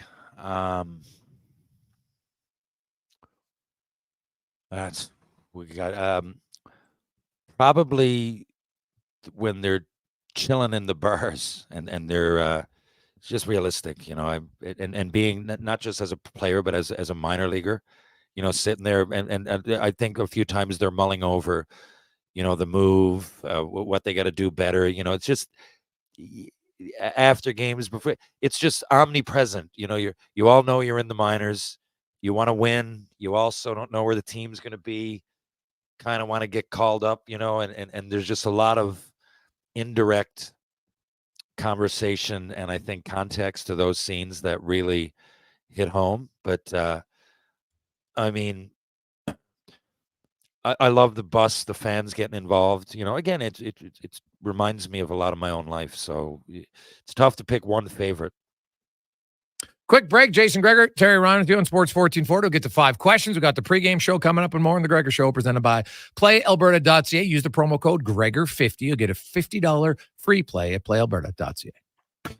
Actions speak louder than words. Japa Machinery Group puts your construction plan into action with XCMG construction machinery you need. Available for rental or sale. Learn more at japamachinery.com.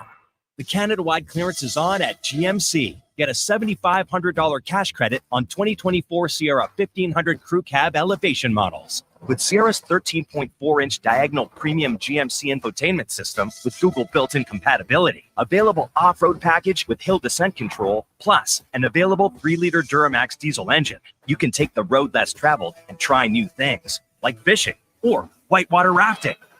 I should have gone fishing. Ask your GMC dealer for details. Day or night, tasting just so right. You can order Oodle Noodle at oodlenoodle.ca, delivering you the noodle.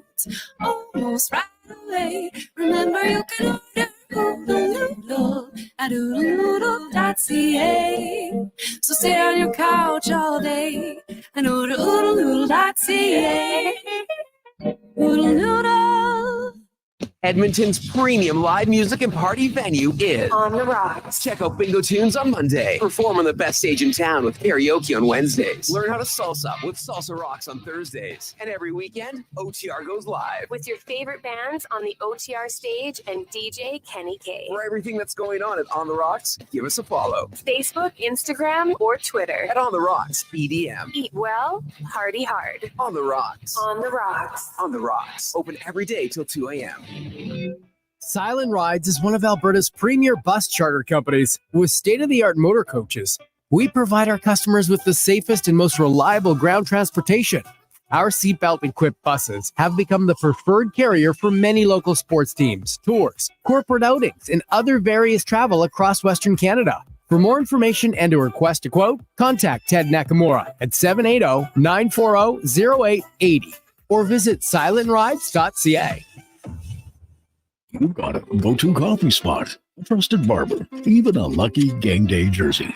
But when it's about looking your absolute best, there's only one name you need, Mr. Dirk. Family run since 1939, we're experts in crafting impeccable tailor-made suits and offering a wide variety of everyday styles. Pair that with personalized one-on-one fittings and the convenience of on-site tailoring. Mr. Dirk elevates your style game. Visit our Edmonton store or explore MrDirk.com. Score big on style with Mr. Dirk.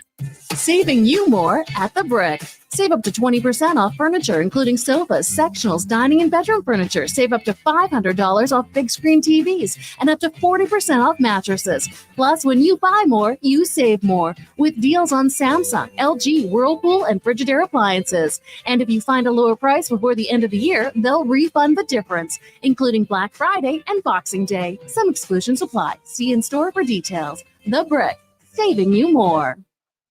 At the end of the day, I don't just feel like I worked hard. I can see my hard work with my own eyes. At the end of the day, I come home to my own place. At the end of the day, I know I'm making a difference in my community.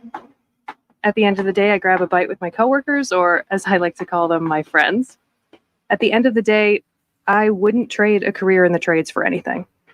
Get more with a career in the trades. Explore careers at alberta.ca/trades. A message from the Government of Alberta.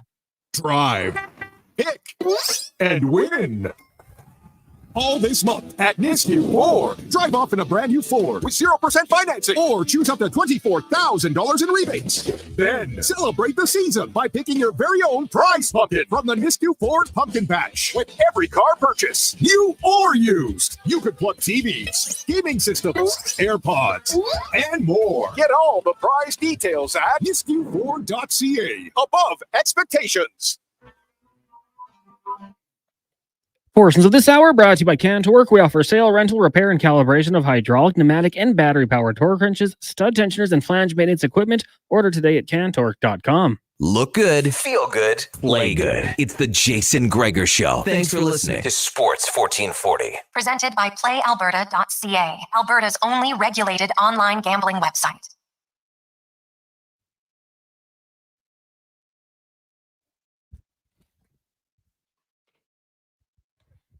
Hey, man. You want to talk about a song that is aged well? That is a song that is aged well. You play That's a Toe Tapper right now today. It's amazing. Welcome back to the Gregor Show, presented by PlayAlberta.ca, where the Oilers, underdog on the road tonight in a place where they've had lots of success, specifically Draisaitl. How about 15 goals, 22 points in his last 7 games in Nashville? 15 goals, 22 points in his last 7 road games in Nashville. And the Oilers will need a big performance from 29 tonight if they look to start the McDavid-less 2 to 3 game stretch on the right foot and try to get back to 500 at points percentage at least. Then they'll fly home. They play in Calgary on Sunday, back to home against New Jersey on Monday. Vegas is in town next Wednesday. Those are the next 4 games for the Oilers, as it's time for 5 questions brought to you by The Brick. We're saving you more. That's just what they do. They live by it, and they do it all the time. Right now, 25% off all furniture, 40% off mattresses, an extra $500 off all major appliances at The Brick and thebrick.com. It's time for 5 questions on the Jason Gregor Show. All right, guys, the Oilers kicking off the 2 to 3 week stretch without Connor McDavid tonight in Nashville. So, part 1, a prediction for tonight's game, but also I'm just going to use the next 5 games. They got Nashville, Calgary, Jersey, Vegas, Vancouver. What's the record in those 5 games? I think they'll win tonight, and I believe they'll go 3-2. So from this point on, the next half dozen games, I got them going 4-2. I have them 3-2-1 in their next 6. All right, question number 2. Looking at the NFL tonight, gets going. Texans Jets at playalberta.ca. Texans 2.5-point underdogs. If you were setting the line, where would you put it in this game? And would you have any smart bets out there for the ones who want to sprinkle some money down? It's kind of crazy. The Jets are 2-6. The Texans are 6-2, and the Texans are the underdog. Now I get it's on the road, and hey, home field advantage matters. But man, I'm team CJ Stroud all day, so I would be taking the Texans and the points. Yeah, I don't know. This really stood out to me.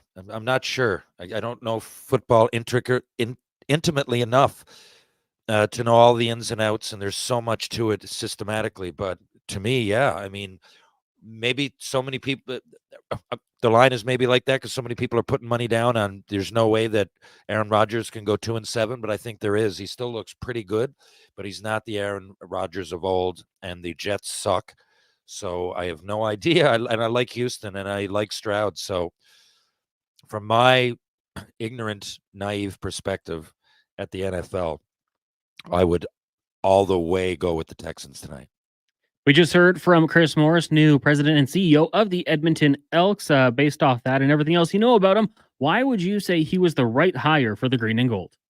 Oh, passionate. Everything he said, too. Like, he's passionate. He's been there for a long time. Consistency, right? I mean, this guy really believes in not only himself, but Edmonton. And he doesn't need to prove that to anybody. Not only did he play there, but then he coached, and he's a big part of U of A beyond coaching, and a teacher, and just everything that you would want in someone to be a leader. I think that this guy embodies that. So I'd be pumped if I'm an Elks fan. Yeah. I look at Chris Morris, and when you listen to him and the passion about it, I don't know if you say, well, hey, Gregor, look at his record at the U of A, but his record at the U of A is not what his role is here. There is the head coach. And I don't know if you heard him, but he didn't do a ton of coaching just based on what your responsibilities are. You got to be the president, the GM, the head coach. Doesn't work. I'm not sold that the program's set up for success. Just kind of like why the Elks don't have success. I don't think there's a great plan for it. So I think Morris, he knows stability. And that's important at the pro level. If you get stability, obviously then if he hires the right GM and that GM and scouting, they do their jobs, great. Like, it's like anything. Not one individual is going to change it. So that's an important job. So now you have an owner who's passionate and cares, who's going to have some money to spend in areas that can help you if you spend wisely. Just because you have lots of money doesn't mean you're going to guarantee success. We've got lots of owners that have boatloads of money. Ask Jerry Jones. How's his money helping him? Right? Doesn't always work. You got to be smart in how you go about it. And so I think the GM hire is crucial. He outlined very openly. I like it when someone's open. To me, when you have confidence in your plan, you don't have to try to hide things. And that's why I think he'll be successful. Question 4, it's Halloween. So when it comes to the scariest athletes, I'm talking intimidation factor, who's the top of your list? DR? Well, guys, like I played against Bob Probert and stood there while he nearly grabbed me. It'd have to be a hockey player from an intimidation factor of possibilities, because the guy can grab you, hit you, fight you, right? It's not going to be a tennis player probably. Do you mean funny looking or scary looking? So I'll tell you, Mike Tyson, I suppose, even though I'm not a boxer, but I mean, he could literally end your life. A guy like Probert or Stu Grimson also had the name too, right? Stu the Grim Reaper Grimson, right? The Boogeyman, Bugard, guys like that. I mean, a lot of people up there in the scary category. But for me, if I was to think of one scenario and one athlete in my lifetime that would be genuinely really, really scary to go up against, it would be Nolan Ryan. Not because he might strike me out, that the odds are incredibly great that he would do that. But, if you're a player going up, you're a pro, and you come up to bat, and you don't know if he's going to throw at you, and at the very least, he might. If you're giving him any bit of a hard time, or your team is, you're going to get chin music, and then he's going to drop one in, or he's going to go low and outside with a breaking ball. But it's the intimidation factor from the point that he might hit you. He doesn't care, and these guys that are he's religious. He's a man of faith, and those guys are really. They're stuck with their morals. He's a good person. If he believes it's right, he's going to do it. And there are situations in baseball whereby you're getting thrown at, whether someone threw it at my player last inning or I'm getting rocked and you're next. But there is lots of situations. Nolan Ryan hit somebody like every 30 innings, which was probably a week back then. But that and it's very possible getting up there that he's going to break your jaw. And that to me would be very intimidating. I'm going with Dave Brown. Dave Brown looked like a doctor off the ice and an absolute assassin on the ice. And you saw him, cross-check Patrick Sungson right in the face, broke his jaw. You seen him absolutely one-punch and five-punch numerous guys. I'm going to go with Dave Brown. Final question, guys. In the spirit of Halloween, your favorite costume growing up that you wore also, what is the appropriate time to start trick-or-treating? Oh, that's a great question. I'm a big believer in 5:30. I have no problem with that. 5:30, 5:45. Now, if it's a Saturday or a Sunday, I'm even okay with 5 o'clock.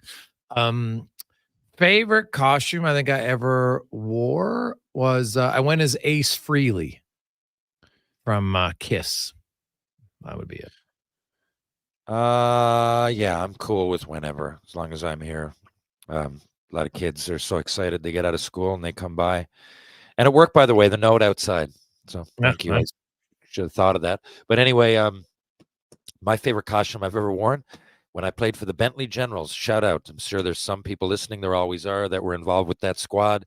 We went all the way to the Allen Cup final in 2007, 2008. It was a great time. And I dressed up as my 50th goal.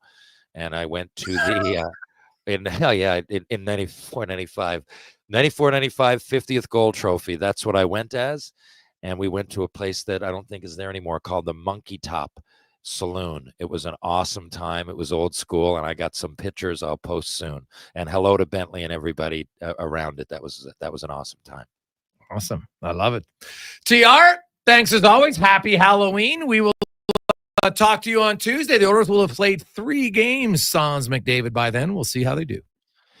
It's nice, and it was nice to get on for the full shows this week. I got Pierre McGuire coming on my podcast tomorrow, Tales with TR. Tune in if you want to give me a question to throw at him. It's Terry Ryan 20 on Twitter, Terry Ryan 2020 on Instagram. Thank you, Connor. Thank you, Jason. Thank you, Edmonton, and I'll see you guys in a few days. There you go. That's Terry Ryan. Let's get to a quick break. We'll come back. We got the pregame show. Walks is going to slide in studio with us after Connor Halley. Sports 1440 update brought to you by Fountain Tire. As big deals are happening right now, you can save up to 25% off select Goodyear, Cooper, and Dunlop tires, or get a bonus of $50 on any service of $150 or more. Check it out at fountaintire.com. This is a Sports 1440 update. Just over an hour away from puck drop is the Oilers taking on the Preds down at Richstone Arena. Coming up next, we got pregame coverage with Andrew Walker, Jason Gregor, and Donovan Paulson. Elsewhere, Maple Leafs host the Kraken and the Blues taking on the Flyers. Ducks in Pittsburgh. Caps host the Canadians. Bruins in Carolina, and the Sharks taking on the Blackhawks in the NFL. Week 9 kicks off tonight in Jersey as the Jets will host the Texans. That's starting at 6:15. As I mentioned, coming up next, we got pregame coverage here on Sports 1440. I'm Connor Halley. This has been a Sports 1440 update. Sports 1440 in West Edmonton Mall and Wetaskiwin. CKJR is a Stingray radio station. Download the free radio player app and listen wherever you go. Ain't it beautiful? The inventory is unprecedented. Volvo Cars Edmonton is proud to boast an amazing selection of in-stock Volvo XC40s, 60s, and 90s. Visit Volvo Cars Edmonton today and experience the exemplary service you've come to expect and the affordable luxury only found with Volvo Cars Edmonton, Canada's only 12-time Volvo Excellence Award winners. Experience the difference. Volvo of Edmonton. Bringing every project to life requires the right team. By joining the Japa Machinery Group service or sales teams, you can be part of setting a new industry standard. Celebrating a legacy of excellence with Japa. Learn more at japamachinery.com. Weather forecast? Ugh. Savings forecast? Cha-ching. Save up to $225 on a set of 4 Select tires, plus a bonus $50 off any service of $150 at Fountain Tire until December 14th. Restrictions apply. Fountain Tire. We're on this road together. Cold weather is coming, and low prices are here at Canadian Tire's biggest tire sale of the year. Save up to 25% on quality tire brands like Motomaster, Bridgestone, and Michelin at Canadian Tire. Only from October 11th to 31st. Conditions apply. Details online. Imagine a world where mental health is not a stigma, but a priority. At the Canadian Mental Health Association, we're working to make it a reality. Your donation of time or money at cmha.ca can turn the tide of mental health. Join the movement.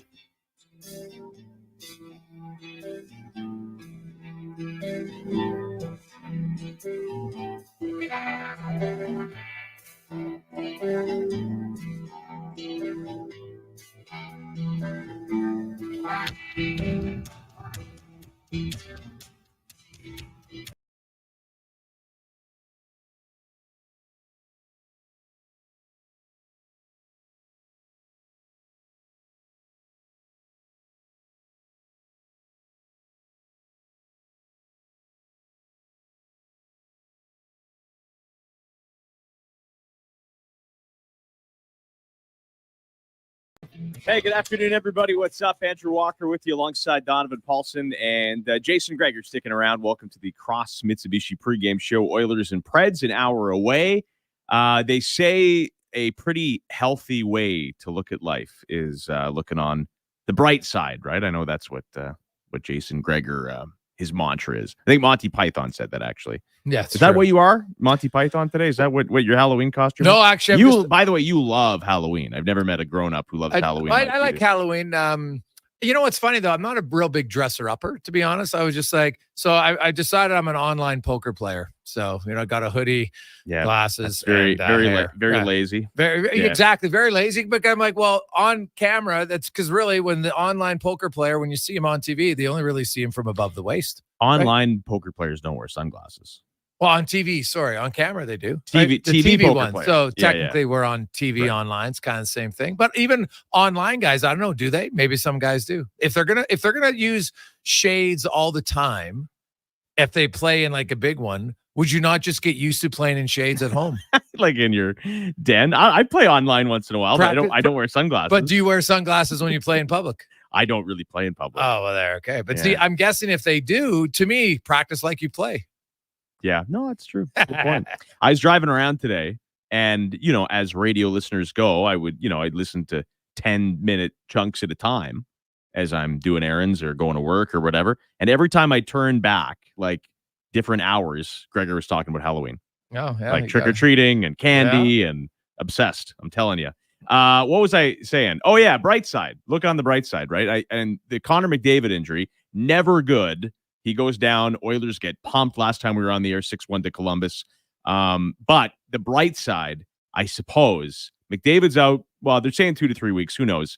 It could have been much, much worse. And I think you got to dwell on that. In the present, though, the Oilers need some wins. Life without the captain begins tonight. We'll talk about it. Oilers, Preds, an hour away. You can visit Cross Mitsubishi and drive your ambition, 9605 34th Ave and crossmitsubishi.ca. So head on the pregame show. Andrew Walker, Donovan Paulson, Jason Gregor's going to stick around in studio for a bit. Our game day analyst, Landon Ferraro for Honda Canada.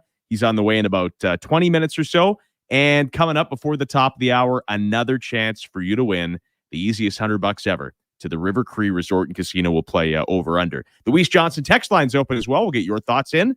1-833-401-1440. What do you think of life without McDavid as it begins tonight? I guess question one, Greg's, as we get into this, if Connor McDavid did not exist, if his parents did not meet, if a butterfly flapped its wings and they never got married or whatever, and we weren't talking about McDavid, what kind of team would the Oilers be? With Leon Draisaitl as their franchise player, which is a fine franchise player, right? What is this team? And I know they're not going real well right now, so it's hard to judge. But this team's a playoff team, maybe not a championship team. Well, if you didn't have McDavid, then I guess you'd have Draisaitl and Jack Eichel. Right? So, because you can't just lose McDavid and not replace him with anyone, right? It's still the well, yeah. Who went in that draft that's really not. Let's say the Oilers took a bum, which they're prone to do sometimes. Well, I guess it'd have to be somebody at the top, but the top of that draft class is like actually that was an awesome draft. So you got to be pretty bad. Yeah. I'm just looking at you got to be pretty bad to not. You mean like trade Griffin Reinhart for 2 picks? With like that bad? Or take Borgo with Sorry, Wyatt Johnson there. Yeah. Well, you know what? Let's give him Noah Hannafin.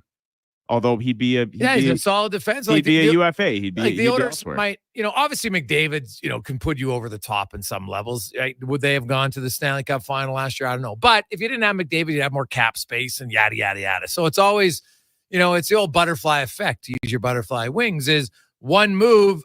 There'd be so many other moves that would have been made, right? Like, would they have changed their whole management team if they weren't drafting McDavid? I don't know. Because, there were some rumblings that part of that decision was, we're getting McDavid. Now we're wiping everybody clean. But it's interesting, even in that draft, which was a very good one. Well, it was very good more towards the bottom, actually. But Eichel relationship suffered with Buffalo. Dylan Strome, he got kicked around a bunch of places. Now it looks like he's discovered his career a little bit, but for me, not a franchise centerman. Hannafin has been traded a couple of times. Zaka looked like a bit of a bust, but has fashioned a pretty nice career for himself in Boston. Provorov ran into trouble in Philly and is now in Columbus. Timo Meier has been traded. Like, it's amazing. It's a really good draft class, but most of the guys have moved on.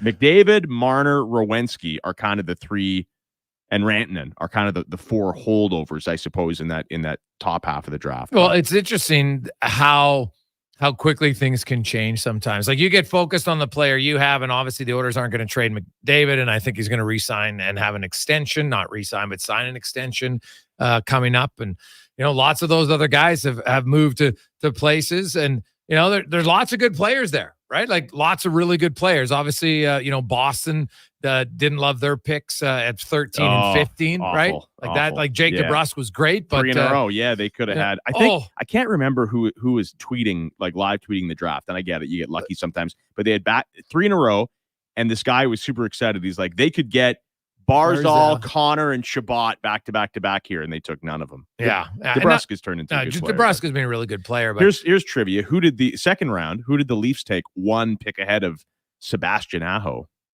Oh God, wasn't it the smaller? Was it not a smaller forward? No, it was a D man. Mm-hmm. Was it is that Dermot's Yeah, here? that's Dermott. It is, okay. I'm trying to think. It's got to be a connection to Edmonton, right? Yeah, no, Dermott went because I remember Oiler fans like, they could have got out if they wouldn't have traded Reinhart. They could have taken. I said, but you can't. Yeah, you can't do it. You can't play that game. You just can't do it. Because Beauvillier. That's when the Islanders had traded. They traded up to get Beauvillier, right? Because they had the Oilers pick, and then they moved it. But you can't look at a draft and say, well, if you would have taken the best person available in every pick, we'd have a killer draft.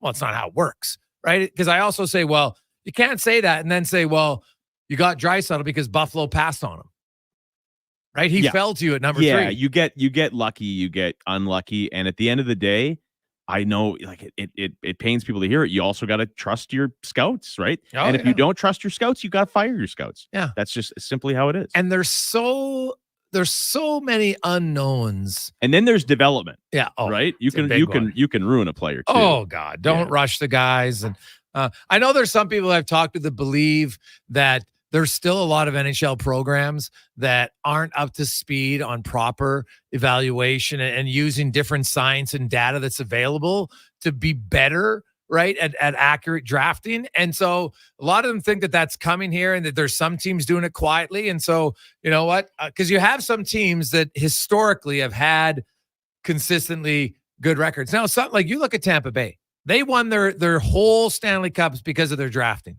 right? Everybody talks about their GM. I'm like, GM, Schmiem. Look at all their second, third, fourth, fifth, seventh round picks. Yeah. Kucherov, Point, Palat, Killorn, go down the like huge players. Well, for and the even team. those great third lines that they just keep God. replenishing, right? Right. All those guys that have gone on to pretty good careers, and It was unreal and, stretch. and they always like as much as they liked them, they're like, we're not going to be the team that pays these guys $4 million. You can go Yanni Gord, you can get that elsewhere. Barclay Goodrow, whatever it is, like find it somewhere else. We will trade a bunch of picks because Brandon Hagel is cost controlled. And guess what? Now Hagel's a point per game player. Like they've done a great job. Oh, you know, the best drafting team is still the Dallas Stars. You can't convince me otherwise. Their whole, and I know they haven't won anything yet.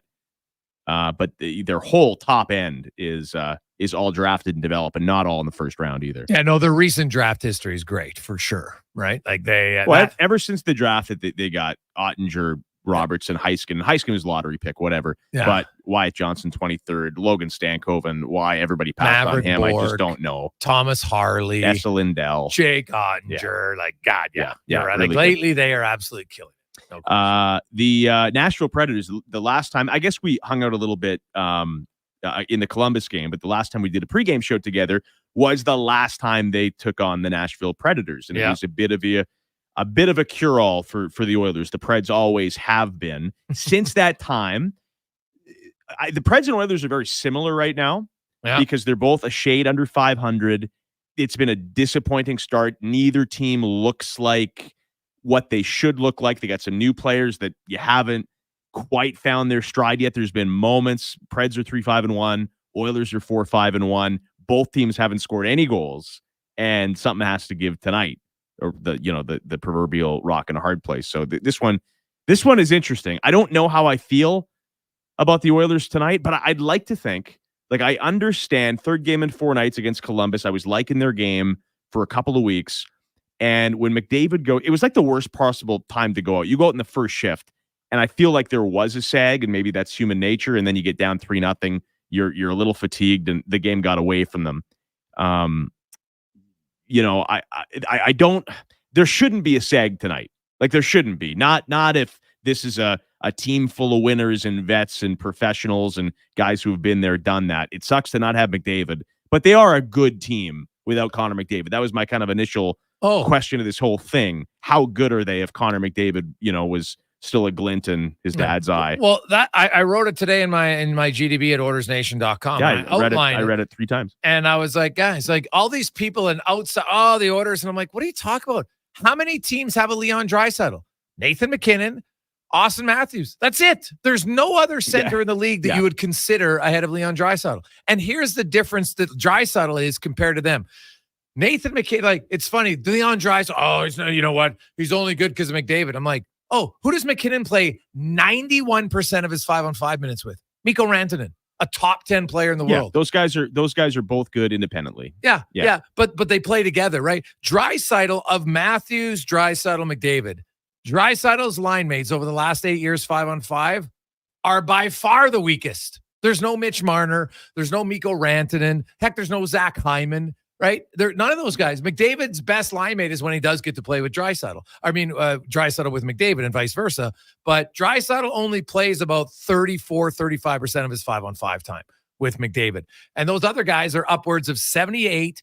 In the case of McKinnon last year, like 90%. And it's fine. I get why you do it. It's not even a criticism. It's just that's what you do. You put good players Kucherov together. and Point, right? Like no one says, Kucherov, and Kucherov's elite. He still outscored Point by that much, which is crazy. But like even tonight, who's Draisaitl playing with? Pud Colson. He's not playing with their 2 best wingers. Yeah, and I know Pod Colson's getting a bit of run. Maybe I'm jaded because I did the Vancouver thing and I watched when they drafted him and they weren't excited to draft him. I've never seen anything like it. The Canucks brass, because I've told the story to Donovan before. So I'm at the draft in Dallas, and the Canucks that was a wild draft. They took Quinn Hughes at 7 or 8. Amazing pick, obviously. And Hughes was their guy, and they didn't think they were going to get him. They especially didn't think that Detroit was going to pass on him because he was playing in his backyard in Michigan. Yeah. So they get Quinn Hughes, and Jim Benning, as much as he can, sprinted to the podium. Like he was so excited, right? Like they never in their wildest dreams. And they were bang on, right? The guy's a Norris winner. The next year, the draft is in Vancouver. And after their home run they hit with Quinn Hughes, what are they going to do this year? And I think they wanted Zegras. Not that would have been a great pick. But the draft just did not go their way. They couldn't trade up, and they took Podkolzin at 10. And it was just interesting watching Benning because I watched him run to the podium the year before. They took him, and they didn't want to take. Like, they weren't thrilled, right? No. Like, it wasn't a home run, and they knew it wasn't a home run. It was weird. I've never seen a weirder draft reaction. And the fans, obviously, first-round pick, kid's going to be a stud, and it just doesn't work that way. No. And I don't know. I've just never been a Podkolzin guy, ever since that moment. And it's great. You get a fresh start. Oiler fans don't view him as a top 10 pick. No, I just don't. He's the third line player. Yeah, I think. there's just not a lot of ceiling there.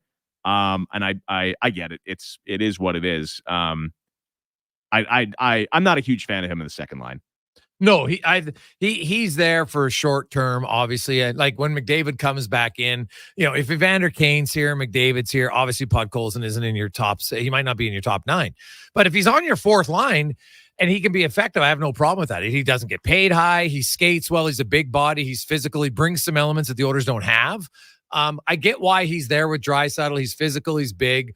Okay, I'd probably take Podkolzin over Janmark in that spot. Right now. So they don't really have a lot of other options, I think, in the short term.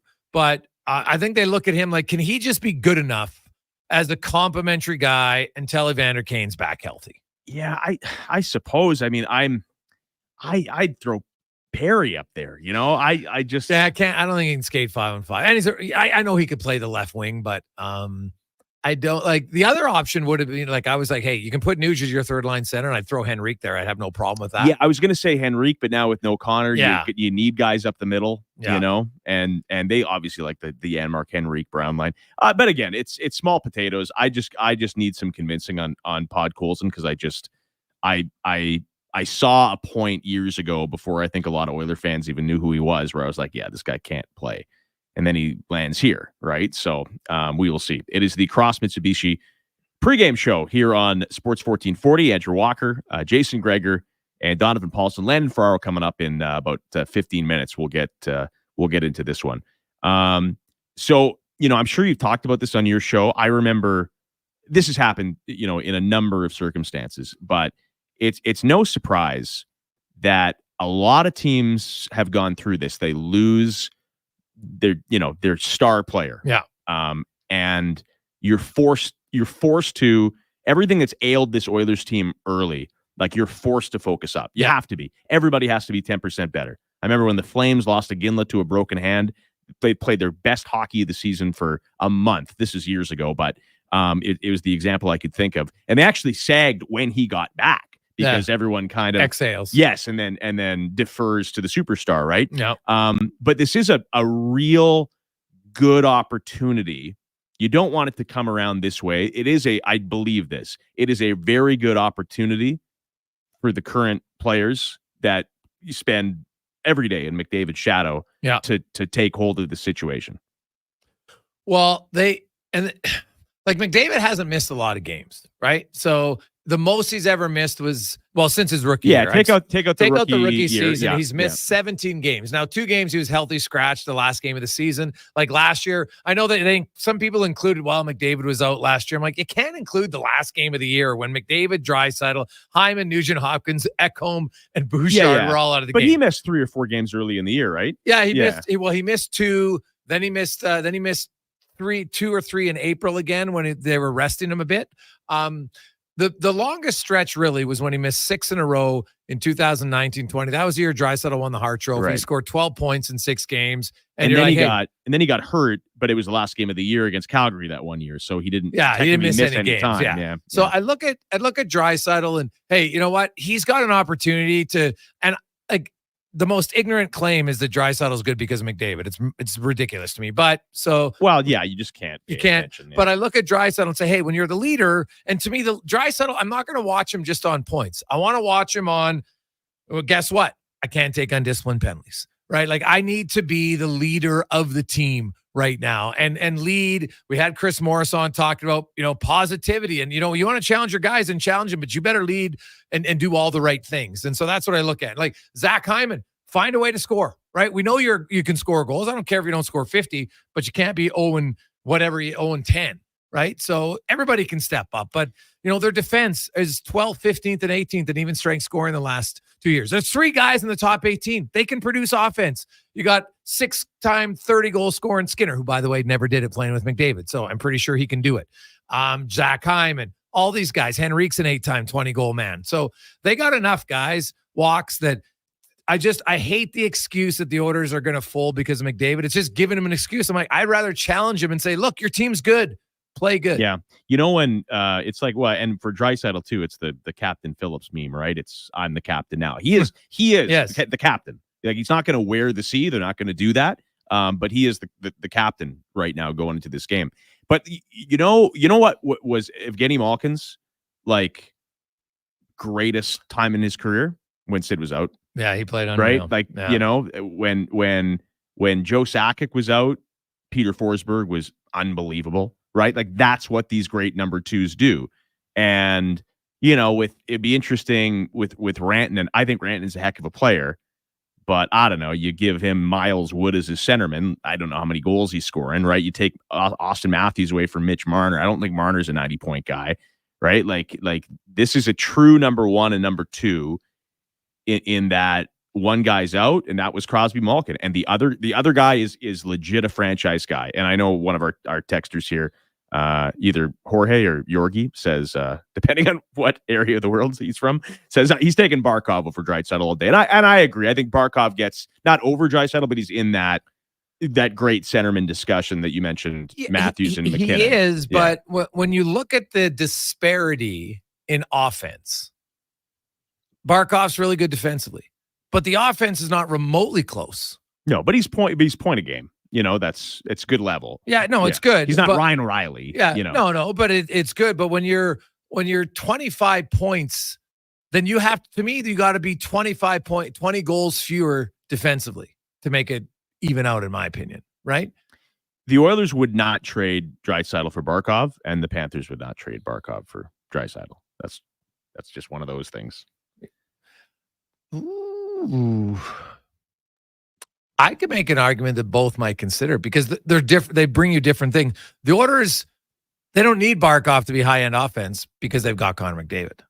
Yeah. Right? You know what's funny, though? There is a faction of people that, I guess because they probably decided on Draisaitl when he was 22. You know how this goes. There's a faction of people that still get a little pissed off in this town with Draisaitl. I would say I dare you to go to Florida and find one anti-Barkov guy. I don't think you could ever find that. Not that they're a hockey hotbed, but you know what I mean? Yeah, no, that's fair. And there is times people in Edmonton, and I know it's other places, when you have a big fan base, the vocal small thing gets amplified more because people talk about something more often. And I really think it's a small percentage of people there's certain people who, when they see Draisaitl and they don't like it when he gets frustrated, and they remember that he'll have 4 assists in a game. He'll make some unreal plays, back check well. Oh, but he pouted once. And that is what I remember more than the other plays. And they value it more. And people would rather, kind of the worst. People would rather, in a social media age where everyone gets an opinion, people would rather be right than happy. I've never understood it. I've stopped trying to understand it. I have a moratorium. We have a new rule. There's just certain texts. I want people to have their say, but I'm just not going to read them because it pisses me off. It is the Cross Mitsubishi pregame show. All right, we'll take a break. By the way, the Weiss Johnson text line, it's rolling. 1-833-401-1440. Keep them coming. We'll read them as we go on. Your chance to win $100 at the River Cree Resort and Casino. And when we come back, our game day analyst, Landon Farrar, will join us as well. It is Walker, Jason Gregor, Donovan Paulson here on Sports 1440. Pre-matchups are brought to you by Napa Auto Parts. For all your automotive needs, go to your trusted experts in high-quality parts, tools, equipment, and more. That's Napa know-how. Drive, pick, and win. All this month at Nisku Ford. Drive off in a brand new Ford with 0% financing or choose up to $24,000 in rebates.